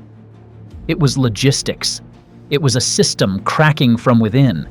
No rail line was safe anymore, no train could sleep through the night, and no supply route would ever again be taken for granted. September 25th, 2025. Exactly 4:30 a.m. at the Tuapse oil port, Krasnodar Krai. The Tuapse coastal defense system was immediately activated. Sirens wailed continuously throughout the Russian command sector. Seconds later, the long-range Horizon X radar, directly linked to a classified defense base, confirmed 2 unidentified signals appearing on screen. They had extremely small radar cross-sections, moving toward Novorossiysk and Sochi at around 40 miles per hour. No identification signal, no AIS data, no match to any patrol or civilian vessels in the area. They appeared suddenly within a range of only 6 miles, with total payload automatically estimated at over 1,300 pounds of high explosives. An emergency protocol was declared: imminent threat, high speed, clear intent. Within just 30 seconds after confirmation, the coastal defense network switched to full combat mode and operated almost flawlessly. The Sigma-9 fire control radar from high-altitude air defense batteries around Krasnodar began sweeping the southern waters. At mid and low altitude, twin 2A40 25mm cannons of the Sentinel-2 system opened fire, pouring 800 rounds per minute straight toward the horizon. From the shore, heavy 14.5mm machine guns along the breakwater joined in. Only 3 minutes later, both unidentified USVs exploded, vanishing from radar. In a command bunker near Sochi, about 55 miles from Tuapse, a young warrant officer saw the last target signal fade off his screen and instantly reported to headquarters. "Area secure. All targets neutralized." That report, when it reached higher command, marked the downfall of his career.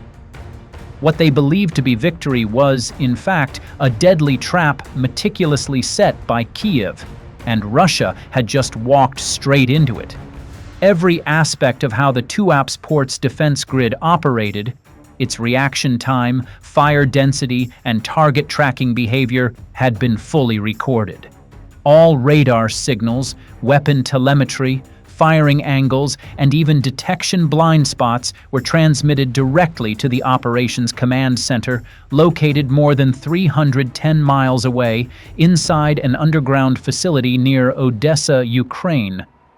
There, Ukrainian officers monitored the entire engagement through infrared cameras mounted on the decoy USVs, the same ones Russia's coastal defenses had just destroyed in what was essentially a forced tactical reflex drill.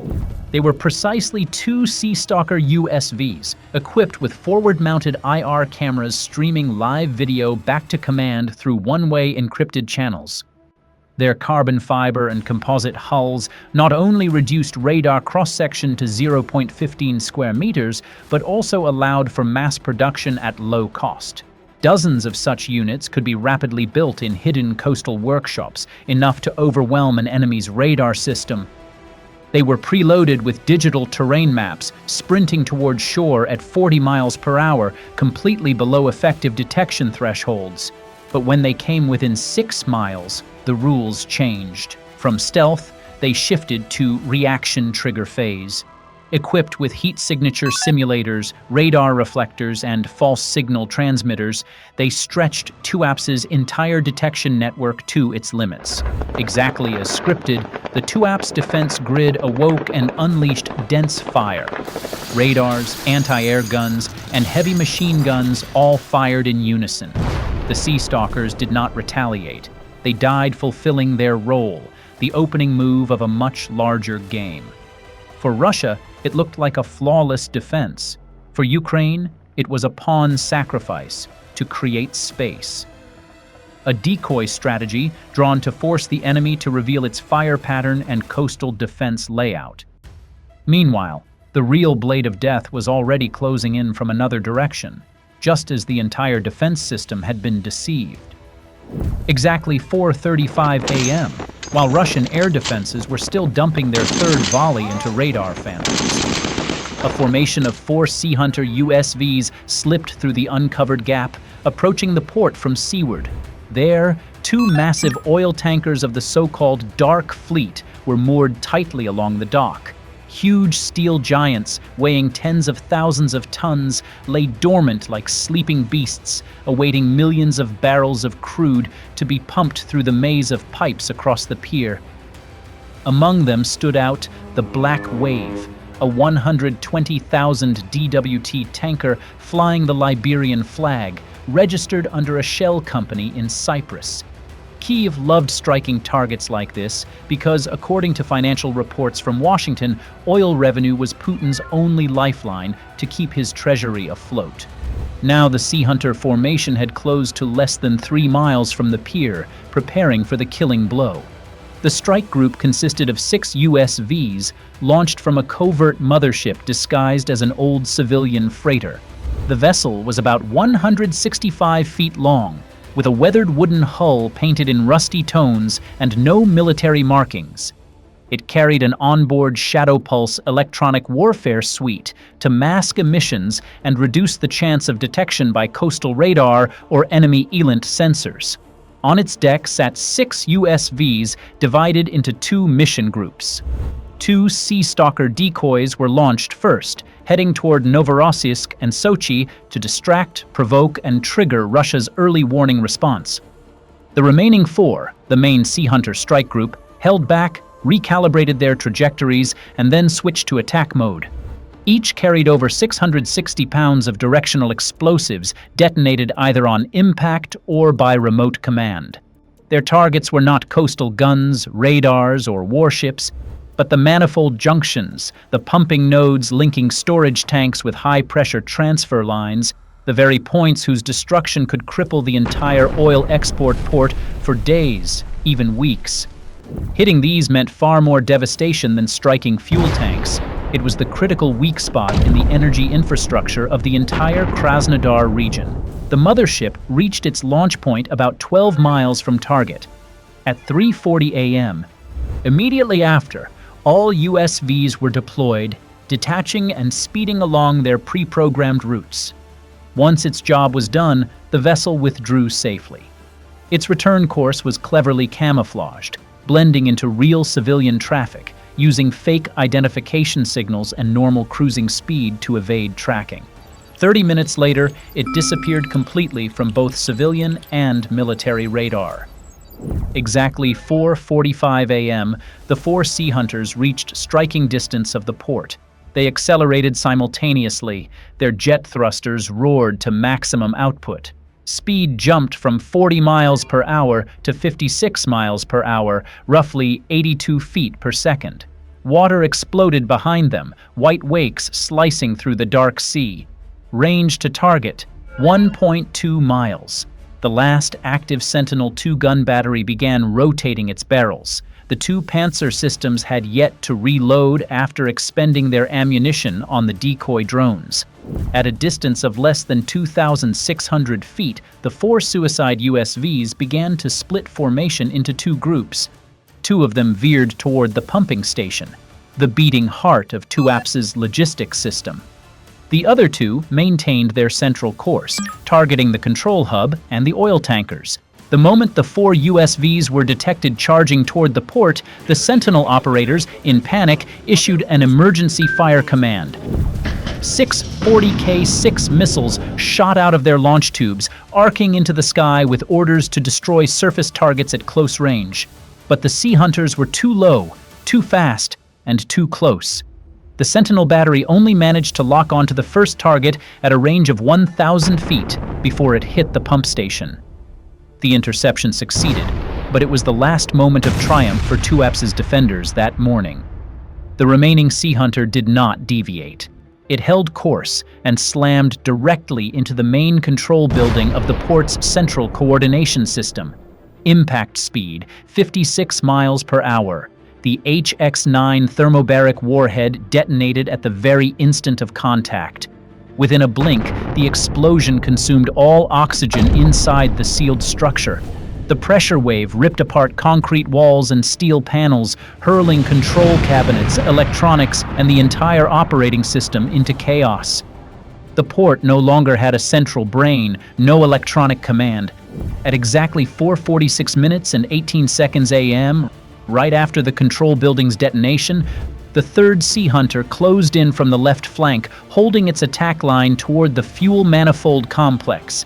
Its target, the primary high-pressure pipelines connecting storage tanks to the jetty. The USV approached at a near perpendicular angle for maximum penetration. 2 seconds later, impact at 55 miles per hour. The blast shredded the main conduit system, instantly dropping fuel pressure across the entire network. Emergency valves failed to respond. Fuel began surging backward into the storage tanks, spilling across the manifold area. A spreading fire ignited within 20 seconds. The 4th and final Sea Hunter did not alter course. It maintained its original programmed trajectory, locked onto the black wave tanker moored at Pier number 3 of TUAPS. At that moment, the black wave had completed roughly 90% of its intake. Its main compartments were filled, and the distribution system was running at maximum pressure. The hull leaned tight against the mooring points, preparing for final departure checks.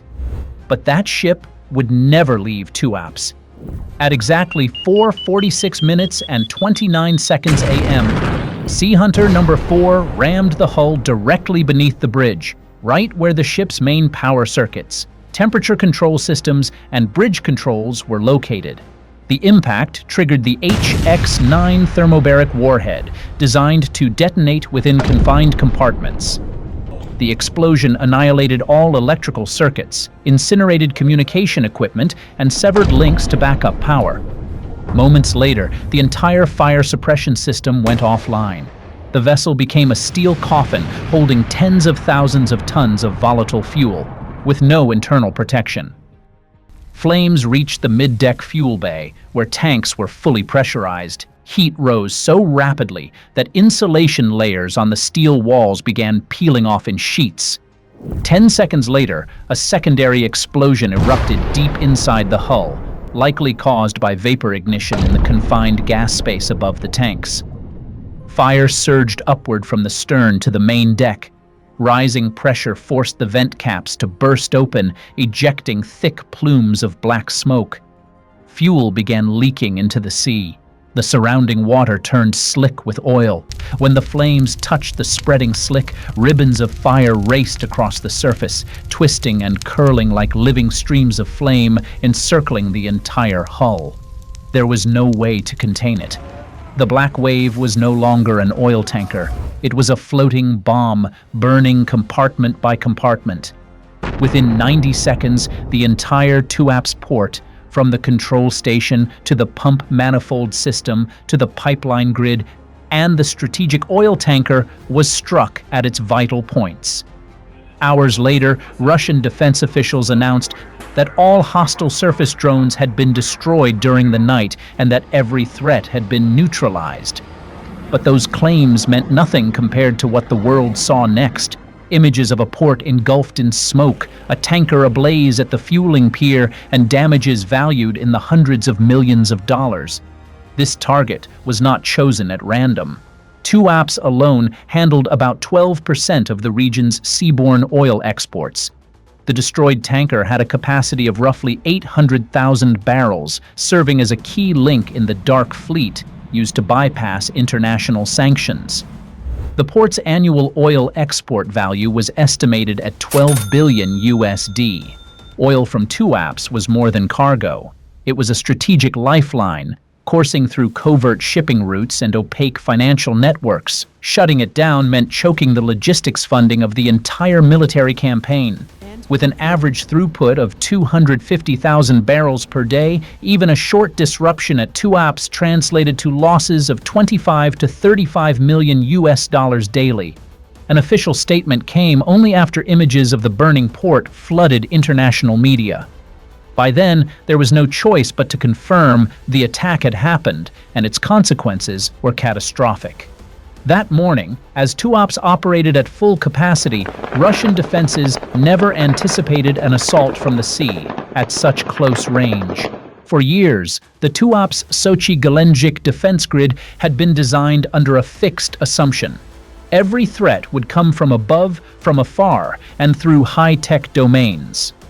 A strike launched at sea level by small, low-profile, intelligent craft from just 12 miles offshore lay entirely outside that strategic paradigm. That blind spot was the opportunity. The mothership went undetected. The USVs were never locked on early. The radars had no time. A narrow window, just a few minutes, opened, and that was enough to cripple an entire infrastructure. By sunrise on September 25th, the radars were still active, the data links still open, yet the sea hunters had already hit and exploded before their eyes. Surface-to-air missiles couldn't lock on. Coastal guns couldn't reload. Operators couldn't even process what had just happened. On paper, the two apps defense grid was dense. In reality, all it took was 12 miles, a rust-painted wooden hull, and a sea-skimming trajectory, and even a fortress could fall.